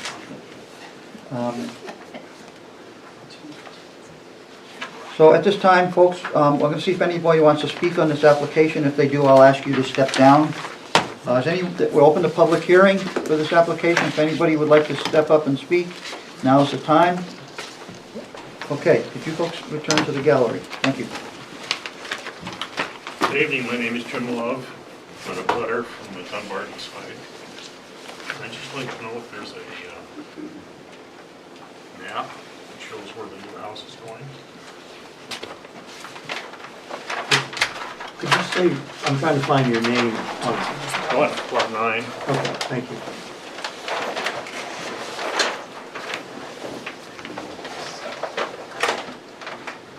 What was your last name? Love? Love, right here. So you're right there, sir. We're proposing a house at the top of the hill here, so approximately 10, 20, 30, 40, 50, 60, 70, about 80 feet above you.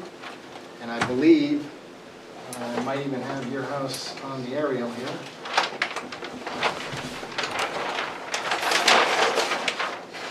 Is you're the house, you wouldn't be the one next to the pond, right? You this house here? Yep, so your house here, be a house proposed right at this location here for the second one. So if you can see her existing house right now, you would see the other house. If you can't see the existing house now, you're not gonna see that. No more trees are being cut.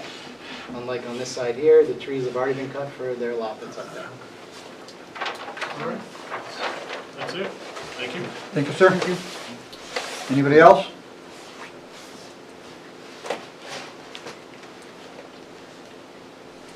That's it. Okay, folks, we'll close the public hearing at this time. Joanne has suggested we continue this to, in our paperwork here somewhere. 4/11. 4/11. Just to give you enough time. Do you have to a second one in April? We do, the 25th. Is that okay with you? I'd rather Scott be have time to review and stuff, and I'm not gonna get it to you for at least 2 weeks. Okay. So if we could do April 25th, we'd have everything much better in Okay. line. Sure. Is that on our schedule, Joanne, the 25th? Yeah, that's fine, it's open completely right now. So you're requesting the 25th? Yes, please. Make a motion to continue this to April 25th. Second. Motion to continue this application until April 25th. Any discussion of the motion? All those in favor say aye. Aye. Opposed? Abstentions? Motion passes. Thank you, folks. Thank you for your time tonight. Thank you. Good night.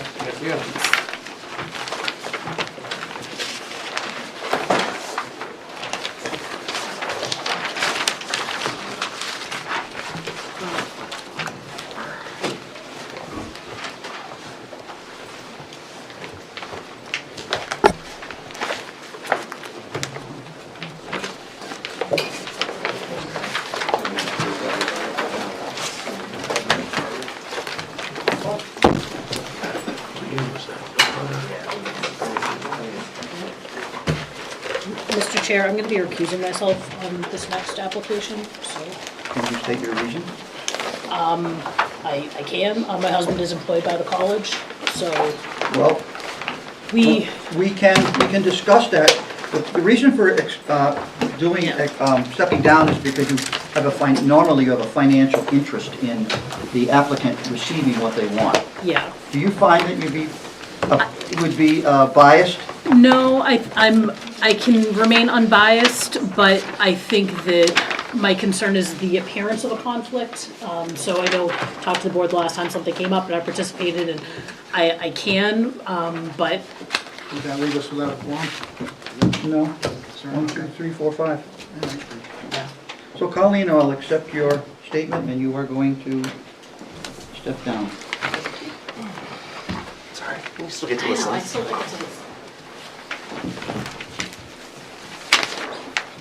Joanne, could you give us an overview of what we're looking at tonight? Yes, so this application is a little unusual from what you normally see. This application, the project itself is being built in the town of Bedford. This is being done by St. Anselm College, and it's behind the Sullivan Arena, or in that area. I don't know if it's directly behind it, but it's in that area. And it's on the land that was formerly known as Clark's Farm, for those of you who've been here for a while, in the town of Bedford. They grew the best corn ever. And the reason that they're before us is because New Hampshire RSA 674:53 requires that if the only access to a site in another town is through the adjacent community, they need to come to both boards. Now, only for specific reasons. They're before the planning board right now in Bedford for the entire site plan. But here, the board will only be looking at a few things. One is the utilities, because the utilities that are existing on the St. A site itself will be connecting into Bedford. Everything other than gas. Everything else is coming through St. Anselm's campus, connecting up to the Bedford site. So that's one item that you'll be looking at. And the other one is traffic.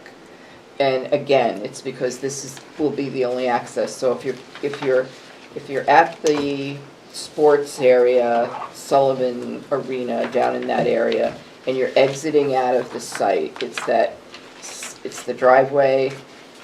I don't know which direction it's in, but it's the driveway adjacent to this driveway that they'll be using. It's kind of like the main drive that goes in. It's the old Rundle Hill Road.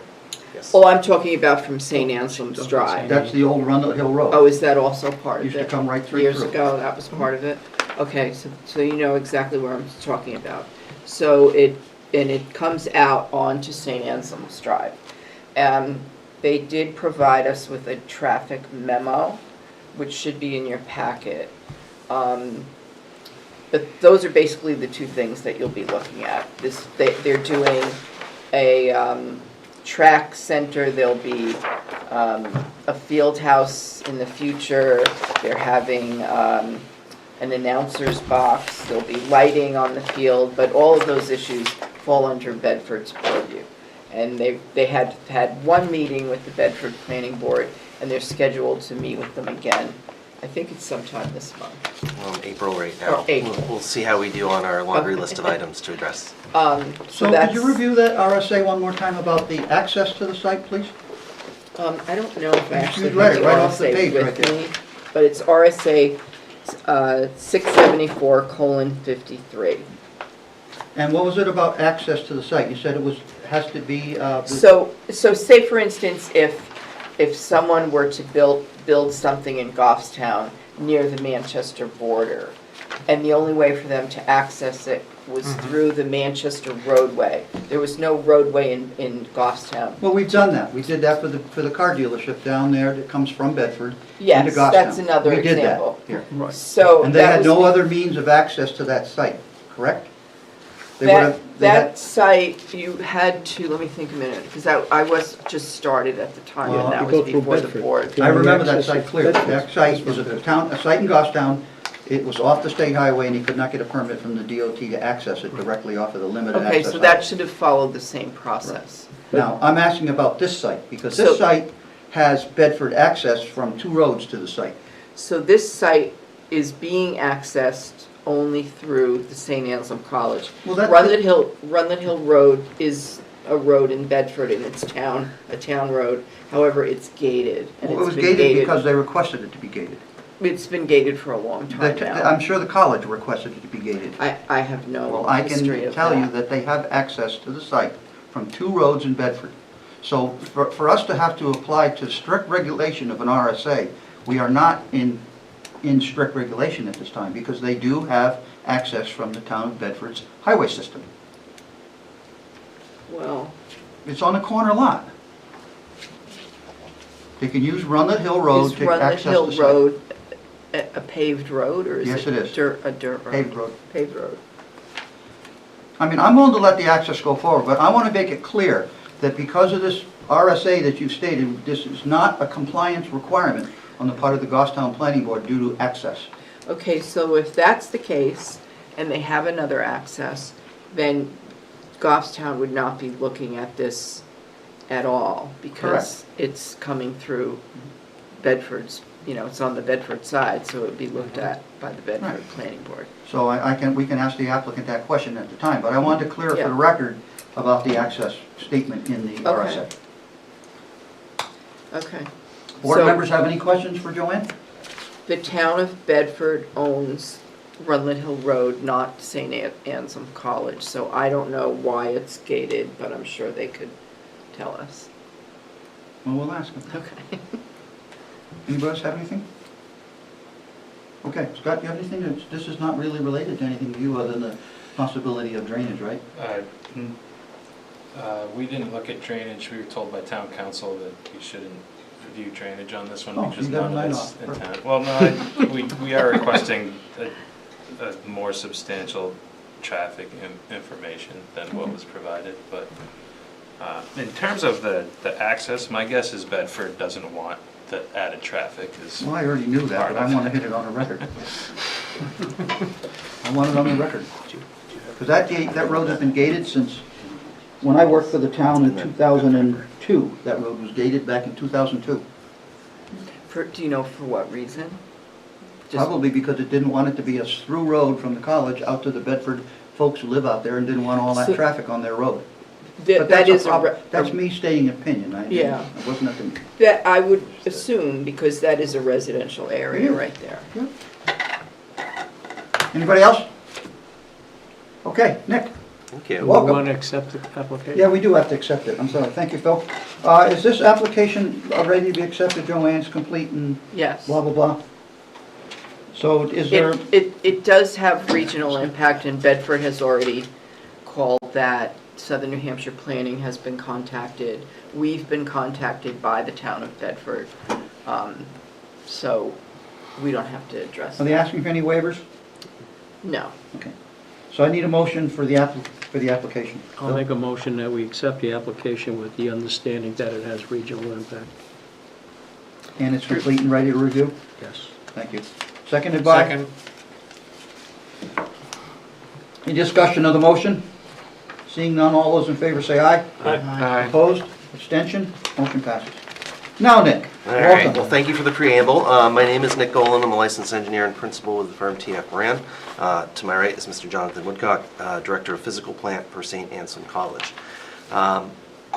what we're proposing is a proposed athletic complex. This will include a synthetic turf field, a track, a long and triple jump, a shot put event, discus and hammer throw event, a javelin event, and also men's and women's locker rooms, press box, and bleachers, and an associated support building for storage. As was mentioned in the opening, New Hampshire RSA 67453 brings us here this evening. That was based off of a recommendation from the Bedford Town Planner. So if there is a thought process that maybe it does not apply here, relative to that access that is gated on Rundle Hill Road, that would certainly be a conversation with Becky Hebert. But for the purposes of tonight's presentation, I'm going to stick to the script and assume that it's going to apply. And we're going to make sure we touch on the elements that are the utilities that are in Goffstown, as well as the access considerations. I would ask the board their favor as far as the presentation this evening. We provided a fairly inclusive project narrative as part of our submittal. I'm hoping everyone got a copy of that. I'm happy to give a full presentation on what's where and how did we come about that layout, or I can give a little bit more of a 30,000-foot view of what's where. I know both Collis as well as Joanne have already heard the presentation via the Conservation Commission meeting that we attended.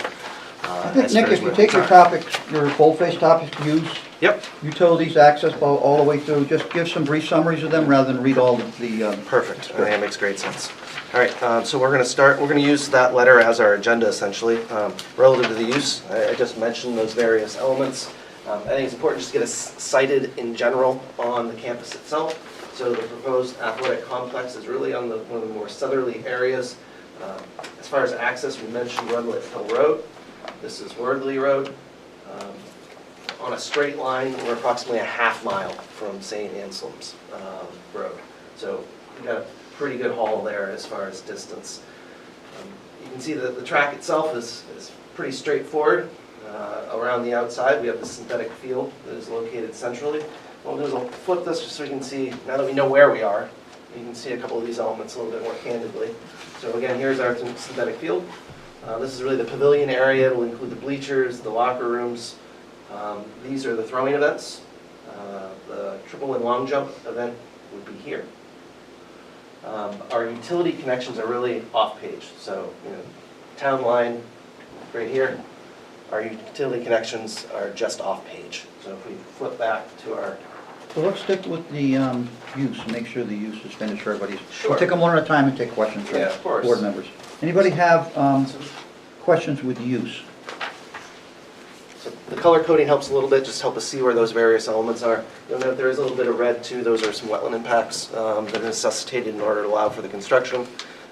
We did receive a variance from the town of Bedford to accommodate that, and then there will also be a wetlands permit that's being processed through the state as part of that as well.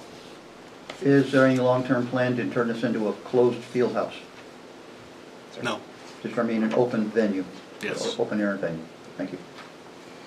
Okay, let's move on to utilities. Nick. Yes, sir. All right, as far as utilities, we'll read a little bit from this because I think it'll be helpful. The proposed track and field facilities will connect to the existing campus water system supply south of Sullivan Ice Arena. What we'll do is we'll put up the big plan as far as where that is located so we can see it just a little bit more clearly.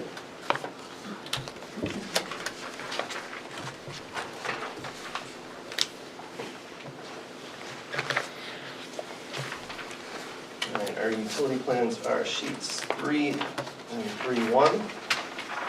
And I apologize that it's not a lot to look at. But here's our town line. Here are our utility connections that are heading towards the sports complex. We see our water, we see our sewer, and then we also have telecommunications. For the sewer, we'll obviously need to go to the sewer commission in order to have that approved.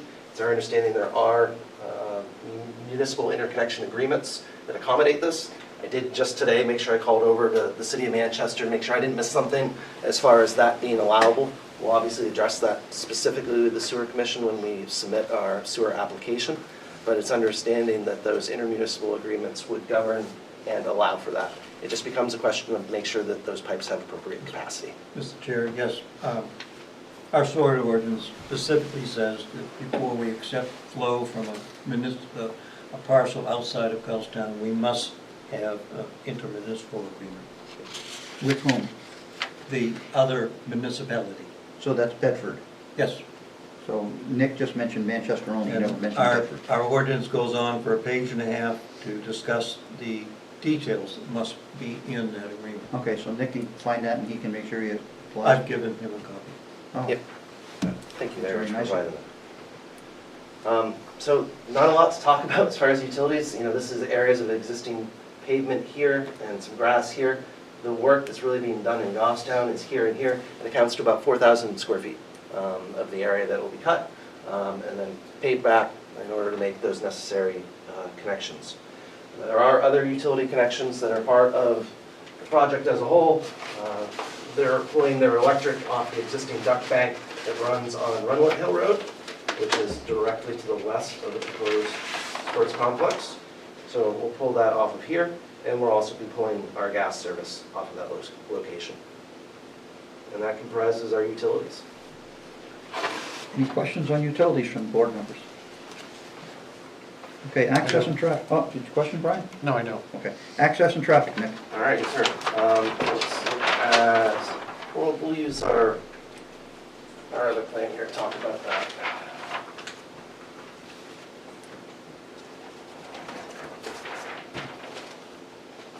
All right, as far as access and traffic, as mentioned just moments ago, so we have access to the proposed athletic complex. It'll be through the main campus, so you know it's just about a half mile from St. A's Drive to the complex itself. So it is through the main campus. There is a secondary access. So there's a portion of Runlet Hill Road here, which is town-owned, runs up to just beyond their gate. We're working it out with their DPW as to making sure wherever that Class 5 road ends is appropriate relative to the gate's location. We also have Worthley Hill Road here immediately to our south, running east to west. We had developed a traffic memorandum that we thought was in compliance with the regulations from the standpoint of you govern that based off of your traffic of ADT. So anything under 30 is basically have a great day. Anything between 30 and 150, a summary letter needs to be provided. And then beyond that, a full traffic impact and access statement needs to be provided. We acknowledge that there's a little bit more information that's being requested. Would like to suggest, and I had the opportunity to review this with Joanne more so than Scott, but we'll work with your third-party reviewer and say, hey, what's appropriate for this project? I don't think it's a full traffic impact and access study. It just wouldn't be prudent for this type of use. The reality is our users are already there. The folks who are going to be using that field are already on campus. The reality is there would be events, though. If they do have a, we call it a meet, or if there's a soccer game that's being attended, you know, that's more of an event style. So that's where you're looking at your traffic control. You know, is it appropriate? These folks have had a great many events over time. Their graduations are obviously much larger. They do have appropriate procedures in place as to how they manage their traffic. If there's a desire from the town to hear more about that, we may be able to have, who is your on-campus advisor as far as? Rob Brown. Rob is Brown. our head of campus safety. Who I believe is also your former. Right, our Chief Browning. So yeah, I think he's in the know, and perhaps we may even be able to have him here at a future meeting just so that we can clarify that. I don't know that a traffic control plan is appropriate for this use. I realize they already have systems in place, but perhaps maybe an expansion on our memorandum that we provided just to lay out the groundwork of how some of those things happen. Because I would agree that we do need to document how it happens, just whether or not there's going to be 6 cones here and a barrel there, and okay, this is where the flagger stands. I don't know that that level of detail is appropriate, but I would agree that we could provide some additional details. Yeah, possibly just like a narrative Yep. of how you would handle traffic. And the one thing that's lacking here is there's no real information about the amount of traffic that will be produced. There's no. It's a tough one because it's one of those ones where our folks that are using this are already there, so they're walking from their dorms. Except to for the field. events. So Except for the events. you look at capacity of the bleachers or something, and you could get a sense of what the, obviously they probably don't all drive themselves, but some people will, and I'm sure IT has something for events. It's odd, it doesn't quite fit in that box. There is IT use groups for like a soccer complex or otherwise, but again, that's usually for multiple fields where you're having these really big tournaments. So our thought process is to work with your reviewer, basically with the traffic engineers, figure out what's right, and make sure we provide that data for your guys' files if that's acceptable to the board. Most acceptable with him. All right, we have our marching orders. All right, if there aren't any questions on access and traffic, I'll move right to the parking element. All right, so one of the reasons for the siting of the athletic complex in the area is it's really the hub of their athletic core. We have the existing soccer fields, softball fields, there's a practice football field here, there's Grapponi Stadium here, Sullivan Ice Arena here, and located right in the middle is a 300-plus, parking lot. Provides great opportunity for duality of use for that parking lot for all these different uses. And somebody would say, well, what happens if they all happen at once? Well, the reality is those seasons don't overlap. And the reality is also that St. Anselm's College only has so much capacity to host these events. The number of individuals that are actually managing them. So they can only devise such an instance where you would be having anything, where you would have an event here, an event there, such that they are able to maintain it within their own existing facilities. They are limited in that capacity. Beyond those 300 parking spaces, though, there's an aggregate of almost 2,000 parking spaces across the whole campus. One of the things, the benefit of being a college is they have parking passes. And there is obviously, I believe, an automated email system that lets people know, all right, there's an event tomorrow. Please do not park in the south lot, or please move your cars to the north lot. And they have the ability to tow those cars to the impound lot if they do not abide. So they do have a self-governing system when it comes to their parking to make sure students aren't parking in the wrong places and that parking will be available for people when these events do transpire. So from a overall parking standpoint, I think that's important to note. They also have, I think it's the extra 600 spaces that are out in the meadow that they utilize during graduation. The reality is, yes, this looks large, but in the scope of things and how they currently organize their traffic and parking on site, I think it's very much within the confines of the way they're presently doing it. Thank you, Nick. Any questions on parking from board members? Okay. All right, I'll touch on the... Related. Is there access in Bedford to the parking lot? No, so that would be Runlet Hill Road, which is gated, so that is emergency access only. Related question then, it appears that emergency medical services would have to come from Goffstown side. That is correct. I believe as part of the emergency agreement, Yes, it's part of the Goffstown applies agreement. first. Goffstown is the first responder to the St. A's campus. So we have made sure that an ambulance could get to the field if so needed. Well, since we're on the subject of access, did you request from the town of Bedford at your planning board process to use Runlet Hill for access to the site? We did not. Why not? I guess I'd have to turn a little bit to the college to ask that question. It's never been an option. Well, the property is in Bedford. It is, but I guess we're beholden to what has been, in place for years. I don't have native knowledge of when gates went up and why, but it was a stipulation that be shut for emergency egress only, because we were in an articulation agreement with Goffstown for all services to be provided by Goffstown. Yeah, it was by town vote, and I want to say it was in 78 or 79. Yeah. There's a note on the plan that basically said, all right, 600 feet from the town line, this is where it stops. We were not challenging that. It seemed as if it was a system that was appropriate and working for everyone. We did correspond with both fire departments. Everybody was on the same page as far as access. So I guess I would say we weren't looking to upset that apple cart. How about an additional access from Worthley Hill in the form of a driveway through your land, through the college's land, to the site for the parking? Is that even feasible? You own the whole corner. So that would be really through this corner. So there was a lot line adjustment conducted with the Clark Farm. So they could retain the houses? So that they have the opportunity to pick up more usable land, whereas this land is more valuable to the college for the purposes of siting the sports field. So if they wanted to do a subdivision somewhere down the line, it'd be a little bit more agreeable with that lot configuration. Now, from a topographical standpoint, it'd be the reality of trying to drive up this hill and then try and work your way around this. It wouldn't work. We've had to be very careful with the siting of this overall project just to try and be sensitive to the wetlands that are out there, and also to our neighbors from the standpoint of acoustics, of lighting, stormwater runoff. You can see that where our abutters really are, when we look at the Bedford side, are more to the south of Worthley Road, and then also to the east as we start to approach the Bedford-Goffstown town line. You can see the elements that would be associated with either sound generation or lighting really is as far away from those folks as possible.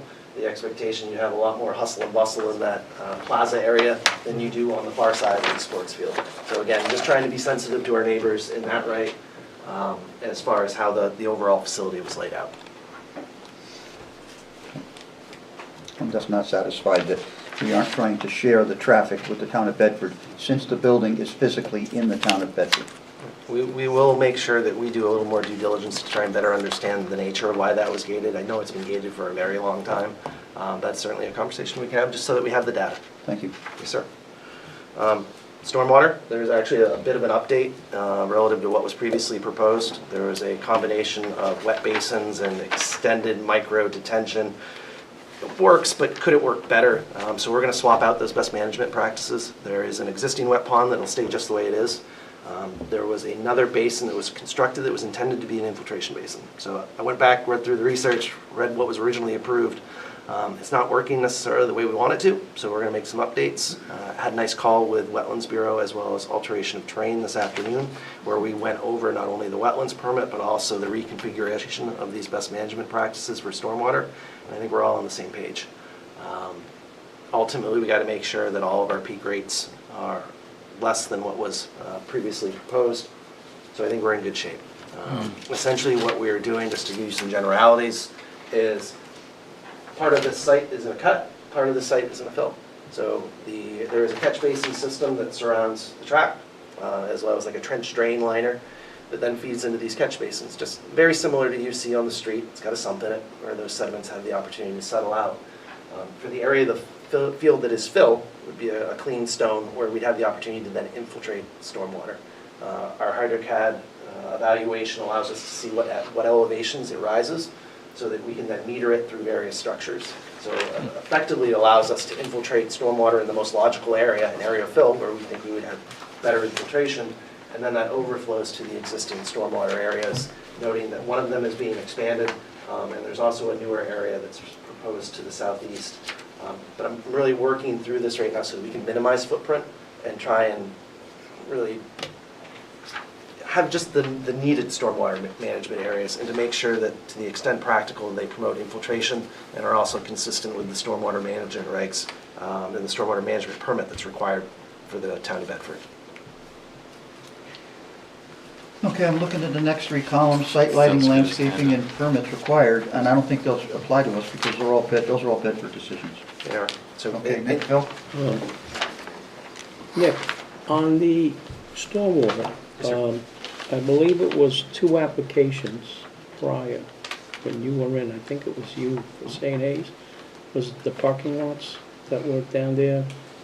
So in 2011, they did the parking lot right here. Yeah, I remember that. yeah. Well, I remember because our, prior to Scott being here, when Megan was here, Yep. Megan Theriot was here, there was discussions regarding the issues of drainage down in the whole area, and they were looking at the whole area. How does this stormwater affect that large area? Sure, no, that's a reasonable question. So as part of any drainage evaluation, we have to evaluate our intended use and its impacts on the surrounding area. So we're looking at peak rates of runoff, we're looking at volumes of runoff, we're looking at tributary areas and flow paths to make sure it's consistent with what was previously designed. Probably the biggest change we've made to the stormwater management from what these plans originally showed was going back to what those previous approvals were. There was an area where part of an earthen berm blew out, and it was allowing stormwater to drain to an area that wasn't intended. As part of this design, we're able to correct that and make sure that stormwater is being captured in the appropriate locations so that it can be attenuated as well as treated. The conversation we actually had with Wetlands Bureau today also spoke to that element in looking at the hydraulic conductivity to the adjacent wetlands. Like, what was going there before, what's gonna go out there afterwards? Are we still gonna maintain that wetland in an appropriate state? Now, there'll be a little less that goes there, because we're fixing an element that wasn't intended to drain to there. But when we look at the nature of the practice and that it would be promoting infiltration, you'll get both horizontal flow through the soils, as well as the discharge of that system during larger year storm events. So we will be able to replenish that wetland and the groundwater as part of our stormwater management design, which I'd say is consistent with what the previous approvals were intended to do. Okay, thank you. Yes, sir. Question for Joanne. On all of our applications, you have a well-thought-out list of conditions. There are no conditions here. It was just so well done. Yeah, next. Because Come on, let me have one. Yeah. Next. the reason there are no conditions is because we're requesting that it be continued so that they can provide us with a full traffic study versus a traffic memo. Well, and I do just want to caveat that with, we're going to work with the traffic engineers to determine what's provided. I really don't think a full traffic study is Well, appropriate right, but for this use. was written before Before then. we really had the Yeah. chance to go further on it. So the reality is, we need an enhanced memorandum at a minimum to hit on the details that we've discussed today, as well as what I would expect to hear from the traffic engineers. This was written a week ago. So we're comfortable with that. Mr. Chair,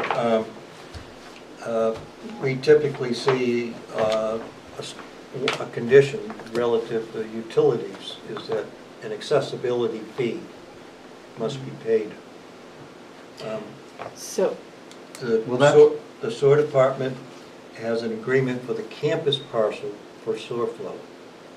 But this is a brand-new parcel, so it would be an accessibility fee. Therefore, it'd be appropriate to have a condition just listing that.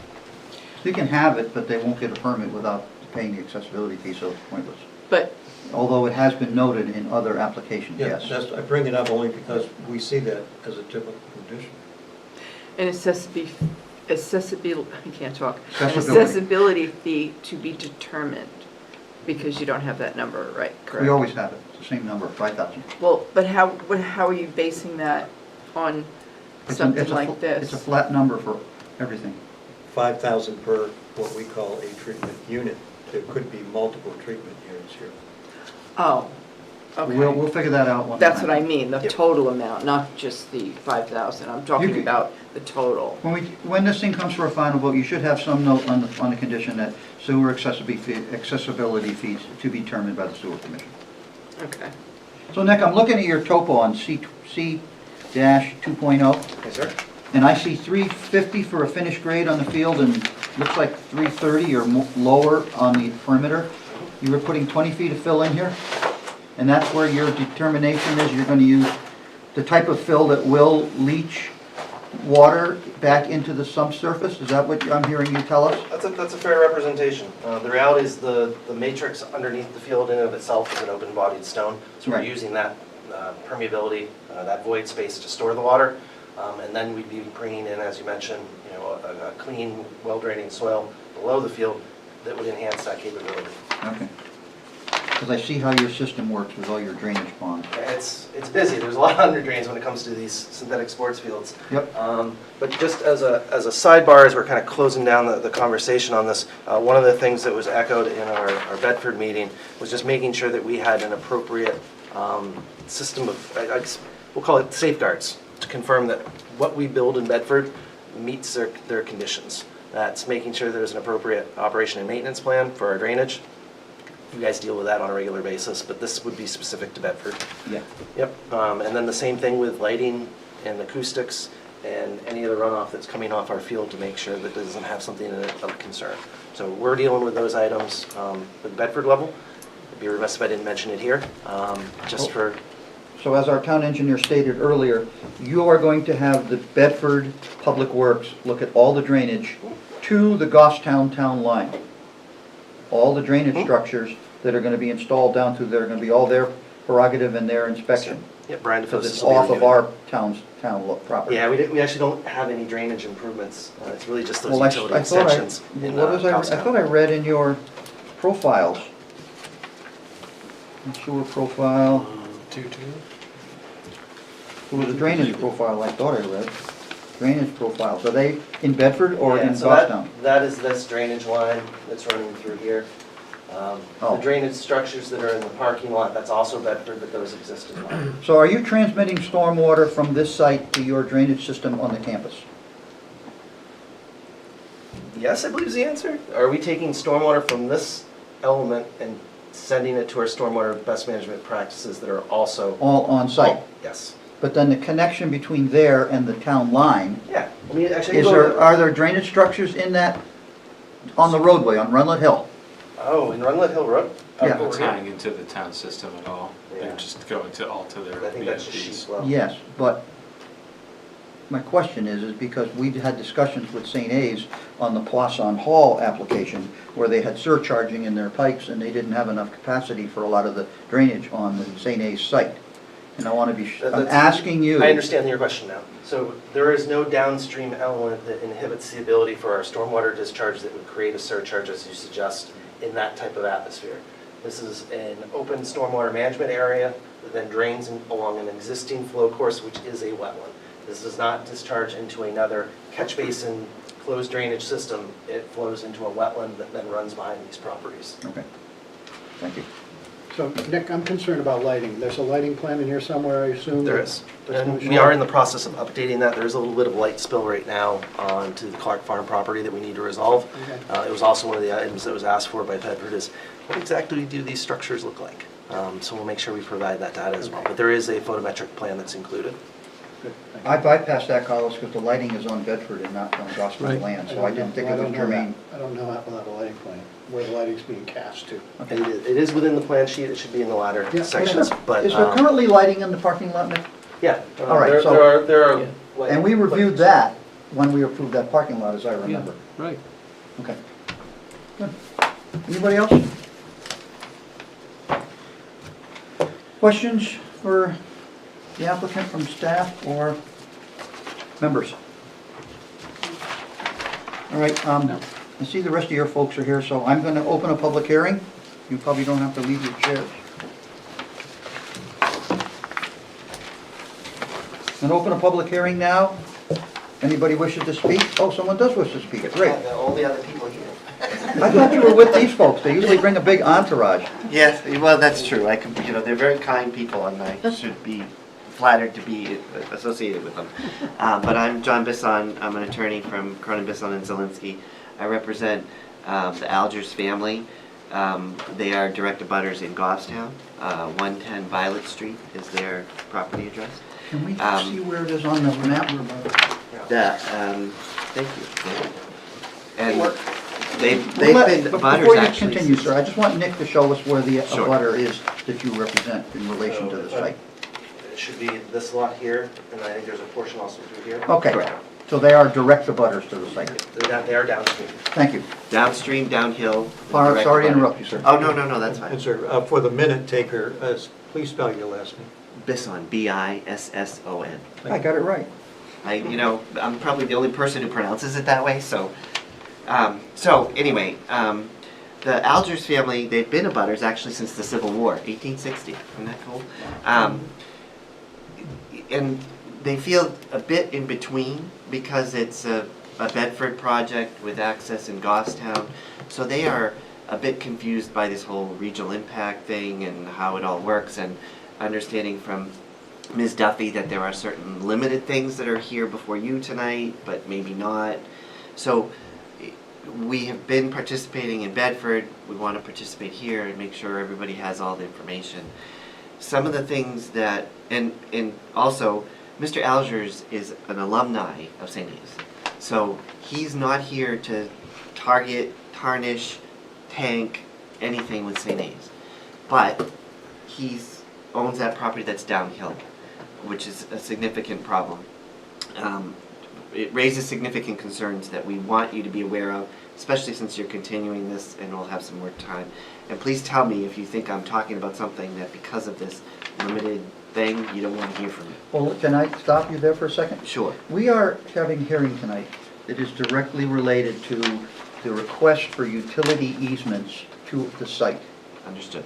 We are not going to have any say or decision-making power in any of the off-site drainage or downstream runoff that is obviously running down onto your client's land. So we would not be able to provide any regulatory power from this board in relation to those concerns. Correct, Can I Joanne? just say one thing? So because the Algers property is in Goffstown. Yeah. And this is a project of regional impact. Correct.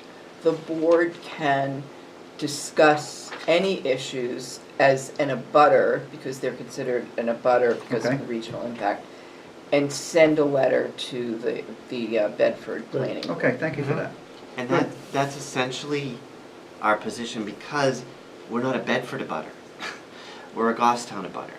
And so we are a bit in between, because when we're in Bedford, we get you're a Goffstown. When we're in Goffstown, we get most of this is going on in Bedford. So that's why I'm here, and I appreciate. Well, I appreciate you clearing us up on that. I appreciate what you just said. So, and I don't want to belabor it, but as an abutter, some of the things that I have heard tonight are impactful to us as a Goffstown resident. The light spillage is a huge issue. Noise, huge issue. Because this facility is very close to them. They already have issues with light spillage where they are located. While I know that you can't regulate the lights, these are regional impact concerns. We can regulate lights. Oh, okay, well, We can see, regulate. I'm confused. We're allowed, we have our own lighting requirements, as Bedford does, and light is only allowed to travel so far on the site before it's supposed to diminish to where the candle power of that light does not affect a neighbor. And that's completed with shading, locations, different ways, and we have a night sky ordinance as well. So we do want to make sure that those issues are on the radar, if you Yes. will. So light and noise as well, 60 decibels at the property, the appropriate level of noise, because this is an athletic facility. One of the things that came up in Bedford was that the original hours of operation went till 10:30 p.m. And the folks in Bedford said that's a non-starter, way too late. So that kind of impact for the neighborhood. Traffic is a huge issue, because this is not just a facility for the students, which Nick and I have worked together, so this is no aspersions on him. It's more than just the students. What I heard was all the students are already there, so they'll go to the facility, so there's no traffic. That's untrue. It's a huge facility. It is used year-round in the summer. They rent it out to summer camps, other users beyond the college. So this traffic impact, this potential goes beyond that. In addition, as you've already pointed out, Bedford has precluded traffic through Bedford. It will not happen. There's a gate there, and it will not happen certainly easily. So all of the traffic is being funneled through Goffstown and Manchester. So that, again, we're in Goffstown. That traffic impact is going to hurt us the most, because we're in Goffstown. And so that traffic study, that analysis, I don't know what you're already asking for, but it is beyond the college use, because they do rent it out. There are summer camps there all year. They have events there all year. So please consider that as you go forward. Drainage, the broken element that we heard about, that they said because of this they discovered, and they are now going to repair it. Because of that broken element, drainage has gone on to this Algers property. The Algers, who have owned this property for 100 and something years, have seen a significant increase in the wetlands on their property since the development of this site. So there is drainage being directed at the site. And so that is a huge issue for all of the folks. If you remember the original layout of the plan, the track is pointed towards us in Goffstown. And it's almost like there it goes. So another huge issue, drainage. So these are all parts of it. And something that we haven't heard anything about tonight is the artificial turf component of this facility. We did hear about stormwater and catching it and all of that. The artificial turf is made out of PFAS. And what we heard in Bedford is that there will be promises that the turf used will be PFAS free. I have a package which I'm happy to leave for you with a bunch of resources on PFAS. It's called a forever chemical for a reason. Portsmouth, Boston, Philadelphia are looking at prohibiting artificial turf because of the concerns of PFAS. You will hear that it's environment friendly because you don't have to water it and you don't have to mow it and you don't have to, but it's plastic. And we all know that PFAS is a concern in the area, and there is, according to the resources that Portsmouth has been looking at, there's no such thing as PFAS-free artificial turf. They were promised that in Portsmouth. They put it down. It has PFAS, and it's in the water. So this is a situation where we're not saying don't do it, but test what's there now. Is there PFAS now? Is there a mechanism to test for it before it goes on the field, and 6 months after, and a year after? Because that water, if it is PFAS contaminated, is coming to Goffstown, and it's coming to the Algers property. If they can promise us it's PFAS free and provide a testing protocol that we test it in 6 months and a year, and if the water supply is contaminated, if the groundwater is contaminated, if the stormwater runoff is contaminated, there will be a fix. Whether it's remove the field or do something, boil the water, whatever. We cannot put this down and say, if we have a problem later, we'll deal with it, because we're talking about a forever chemical.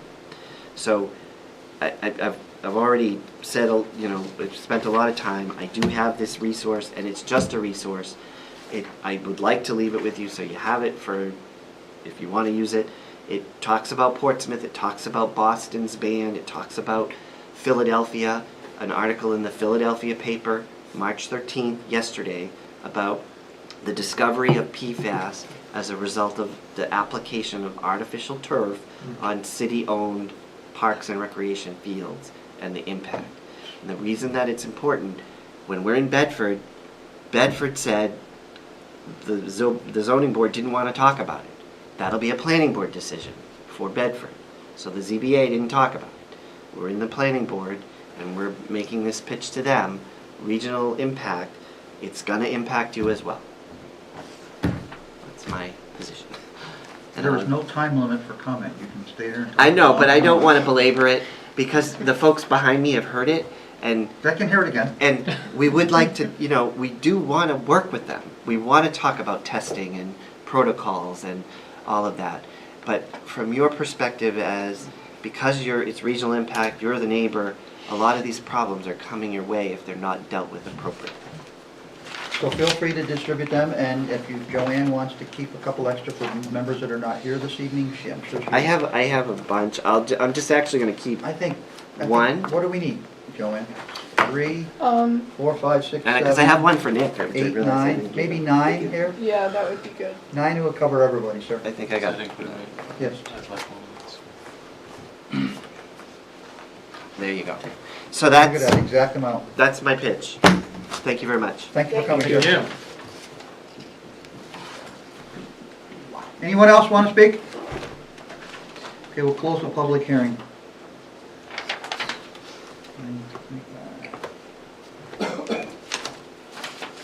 Any more questions for Joanne?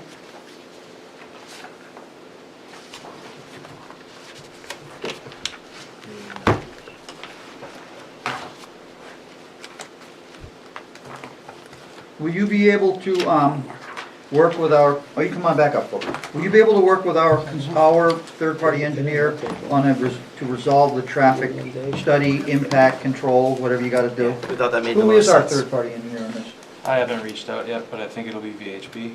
And will BHB be able to respond by April the 11th? Probably. They're pretty quick. Okay. Well, it would mean another continuation, that's all. I'll reach out to them tomorrow. I wanted to get the board's consensus before Absolutely. scheduling anything with them, so.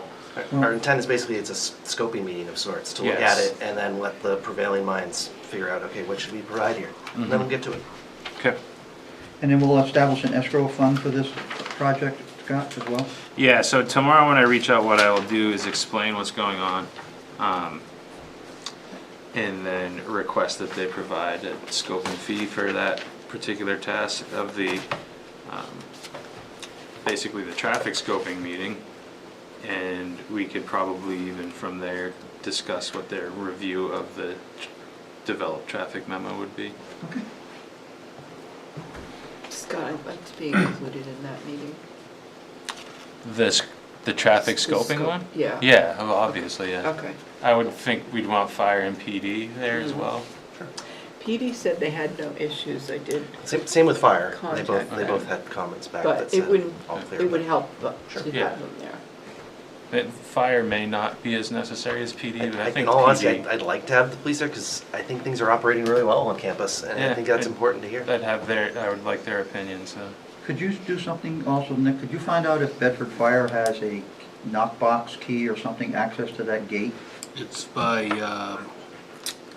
what's the sensor? It's by their, So Bedford Fire could actually access the site in an yeah, it's emergency? Opticom. Correct, Opticon. Okay, Yeah, good. all of our And- gates are on Opticoms. And Goffstown has that as well, I Well, checked. they're not coming from that side, Bedford. No, I know, but they do have it. They have If they took a wrong turn, they'd still be I okay. hope not. Wouldn't want that turf to catch fire. Okay, any more questions for the applicants? I just have one question. I was curious. Are these sporting events, are they net new to St. A's? Or meaning like, The program itself, as far Yeah. as track and field, so they establish, that they have an existing track and field program, but the reality is they kind of have to beg from their neighbors for places to practice. Some portions are indoors, other portions are outdoors. I think, where are they right now? Do you recall? Bill had told me the other day. practice off-site? They practice off-site. Okay. Currently. Yeah, we have to Okay. rent facilities for them to practice Gotcha, at this okay. time. We can do cross-country on campus, but we Right. can't do track and field events. Are you able to say for the record that these are for campus use only, or if you are going to have outside entities renting this property? I think that's being determined Yeah. right now. What we had conveyed to Bedford is that should there ever be a rental of it, it would be during a non-school session. So that way you wouldn't have that conflict. No. I think it was raised at public comment, and I think it would be appropriate for you to make some statement for the record at the time, what your intentions are for the use of the property for our discussion of regional impact. Understood. And one of the things Bedford asked us to do is really refine a program of how is the PA system being used, how is the lighting being used, to make sure that, we don't have lights on until 10:30 unnecessarily, something along those lines. So We yeah, went over we're- all this when you did the football stadium, as I So- remember, at the Goffstown plant. Correct. So We talked about this. we actually copy pasted the old agreement essentially to the new, and there was a couple of areas where we were like, well, that seems a little too late. So it was a starting point so that we could open the dialogue. It's a lot easier for folks to say, all right, well, it's spring, fall, winter, okay, this is when it is. All right, I like this, I don't like that. So it was a place to start. And you will be able to be here for the 11th, that you're stating that for the record?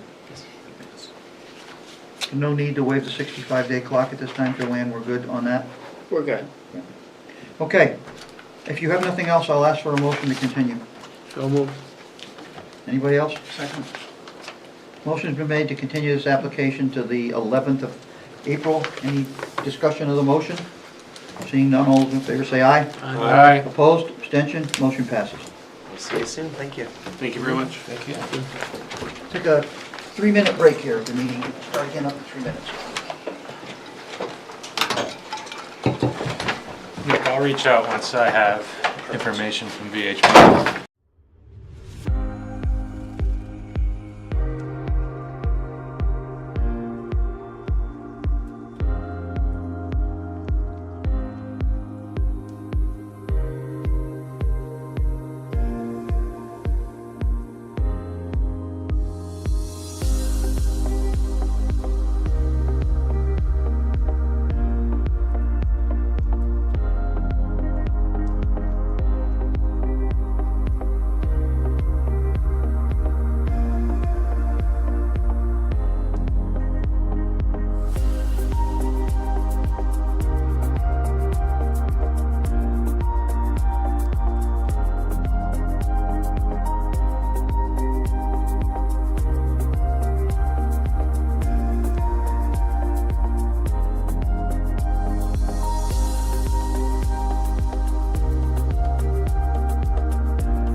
on the subject of the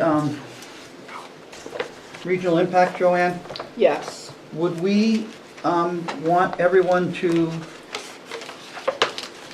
discuss this at a next meeting if we are going to send a letter concerning regional impact to the Bedford Planning Board? When do they have a meeting? Do So, Nick said it's in April.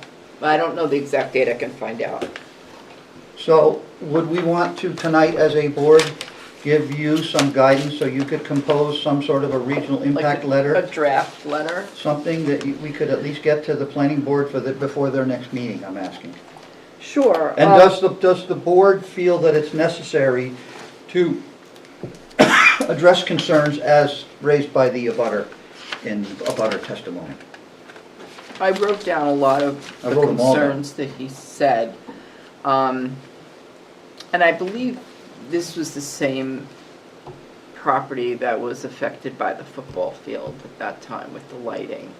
Well, the lighting, yes, but we're talking about the drainage more. No, I know, but I'm just saying, I think it was the same party that was affected the last time. when they did. Does this trigger us to be able to review the stormwater now, since the direct abutter says there's an existing issue? Well, I think it would give you the right to be a co-conspirator and look at it with them. I have an email from the town engineer over at Bedford with their comments. Well, I think it. I don't think have it's- their report. Well, I think it'd be fair for you to at least express anything you felt was pertinent to them via Yeah, intergovernmental. now hearing that, I'll definitely bring that up to him, that the abutter had past issues. Well, just go over his list. First of all, he said lights. I mean, lights, are we going to consider that a regional impact? Yes, because the abutter has problems with it. Noise, the same thing. Noise, hours of operation. Yeah. Yep. He said traffic. Between you and me, I'm gonna bet $50 that once this place is up running, Town of Bedford's gonna have people parking on Worthley Hill Road and on Runlet Hill Road and walking into the facility from the high That's a side. problem that was on Bedford's minutes. It's gonna happen. I read the minutes from their last meeting, and that's a complaint that the neighbors had, It's gonna happen. yeah. Yeah, and in order to recover the cost in this facility, they're gonna host as many events there as they possibly can. Now, we might want to offer Mm-hmm. that if they're going to host events, they would include Bedford Police for traffic control, because Goffstown Police cannot issue any traffic summonses or anything. That's one of the reasons why I added, and Scott and I talked it over about, having them do a full traffic study, is because it's so easy to say it won't have an impact, Of course but it is. you Yeah, don't they know have no for numbers sure. in their report. There's no idea Right. of how many trip generations Yeah. there are, Yeah. how it interacts with other events. They said that these events don't happen at the same time of year. Yeah. Football and soccer at I'm the same not buying time. that Yeah. at all. Yeah. Hockey starts up Is at this that soccer time. or lacrosse? It's both. It is a soccer field. It's soccer I and thought it lacrosse. was listed as a lacrosse field. It's Well, it's a soccer and rectangular field, lacrosse. they use it for Because they're both. taking Yeah. out a bunch of their grass soccer fields to put this in. Okay. It will generate more traffic for They sure. also said summer use. I think we have to get a statement from the applicant regarding what their use plans are. I don't know if that was in their traffic report either. Drainage problems they talked about, which the artificial turf component of PFAS ingredient.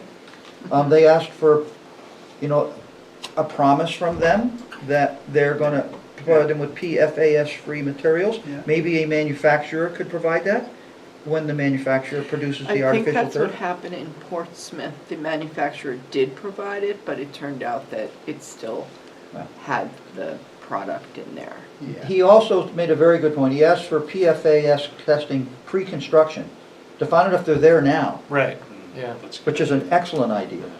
Test the groundwater over there. And then testing requirements in the future. Yeah. I also didn't like They the could fact, put monitoring wells in.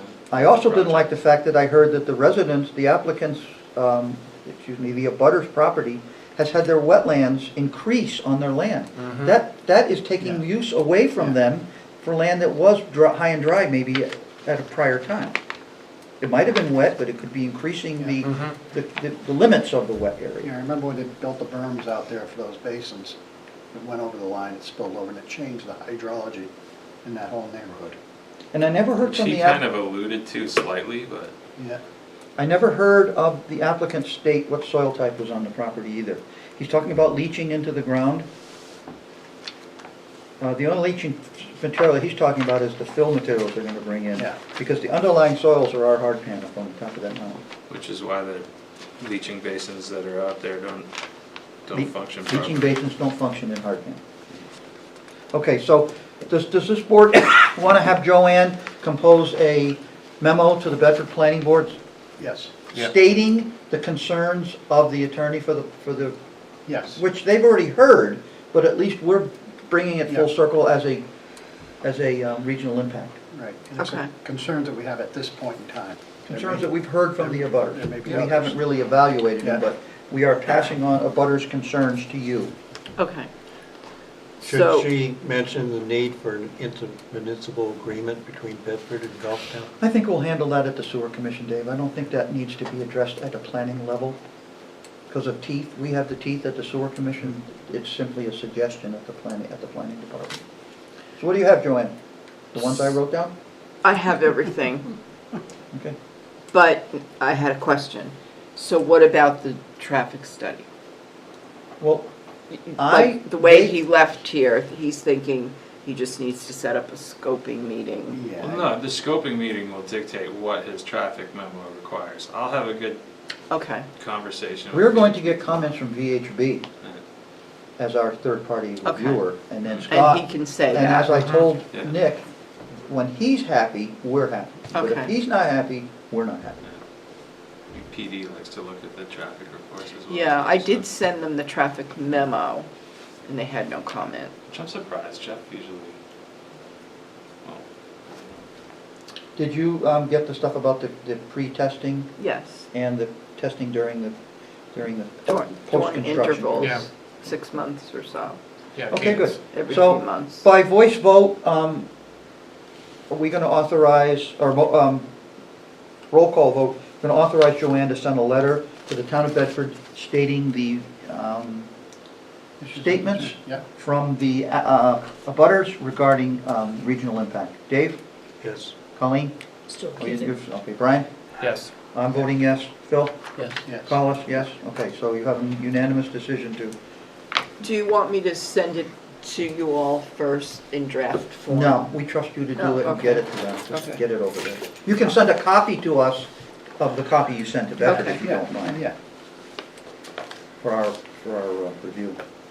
I assume everybody needs to bring their materials for the Nunick Holdings, the trailer continuance to the next meeting, so you don't have to To reproduce them. they asked to be continued to 25th. the 25th. So everybody, please remember to bring your materials from your packet for the meeting on the The 25th. next meeting only has one item on the agenda. What is it? It's the Tenney Road that Mike Dahlberg was doing, and he had to come back with a drainage study. Across the street, the one? Yeah. Is he, why don't you call him, see if he's gonna be ready, because we could move him in another 2 weeks and have the meeting I on. thought Jason Well, no, asked for the Jason, 11th. yeah, we continued yes, the he did. trailers Yeah. to the 11th. Jason, Oh, he's gonna be ready on the 11th? The 11th of, my comment was very minor, so he Okay. doesn't have a big. 11th of April. Yeah. Yeah, so everything right now is headed to April 11th.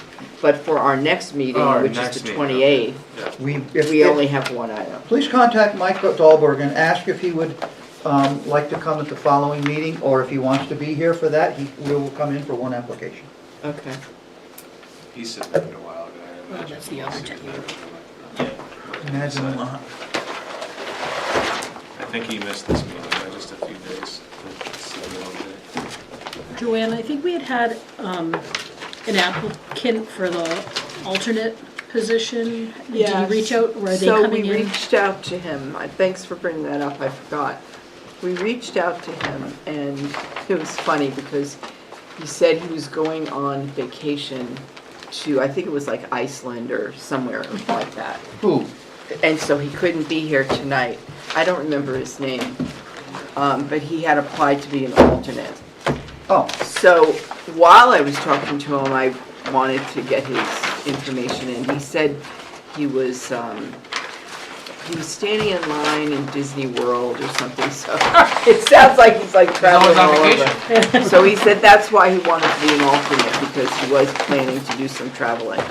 So he is going to come Well, to the April 11th meeting. Joanne, may I stress to this board, as I've stressed in the past, we really don't want alternate members that aren't gonna come to meetings. Well, They that's have all, to be prepared to fill in if someone's missing. it's also mentioned in the new documents that she sent us from the state, where it says alternates, okay, should sit at the table and participate, so they need to make the meetings, so that their purpose is to fill in when a regular meeting a member is not available to, So, that they can fit right in and participate. So if you have an alternate that hasn't been here and hasn't seen any of that stuff, it's useless. Yeah. so I would ask Joanne that you ask this alternate applicant what his intents are for meeting attendance, because if he can't make meetings, we're gonna say thank you, we'll look for another applicant, honestly. Okay. 'Cause we don't want people that just show up and Yeah. they don't know what's happened for the last, You mean show up on demand? yeah, on demand, that's a TV thing. It's a thing.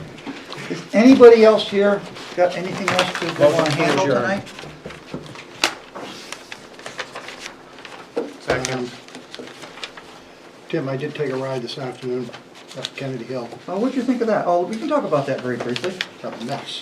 I took a ride to the applicant's property that we gave I believe, a negative recommendation to build on Kennedy Hill off of Longbrook. Yeah. The select board, in their wisdom, decided to grant a permit to build down there.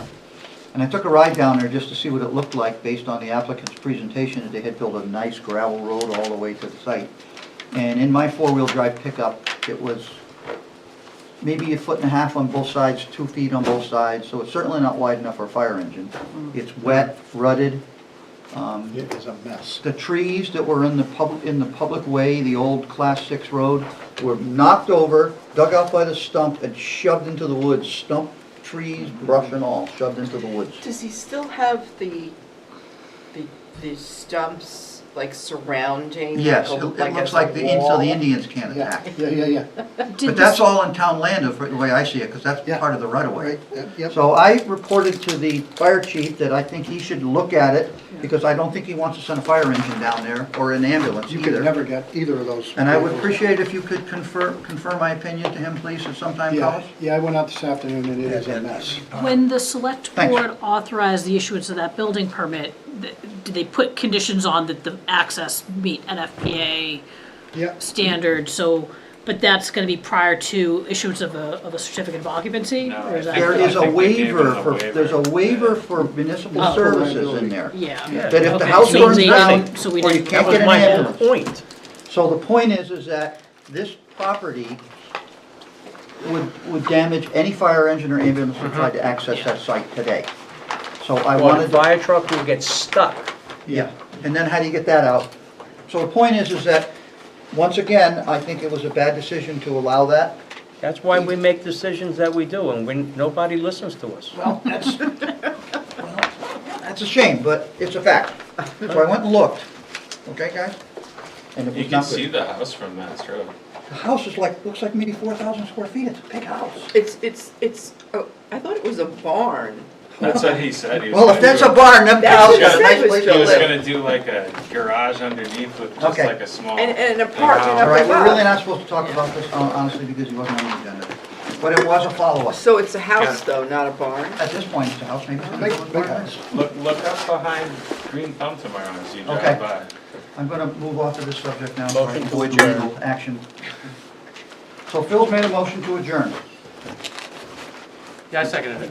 Brian, you seconded it. You're good at seconding tonight, Brian. All those in favor of Phil's motion to adjourn, say aye. Aye. All those against? And what's the other one? Abstain. Okay, motion passes.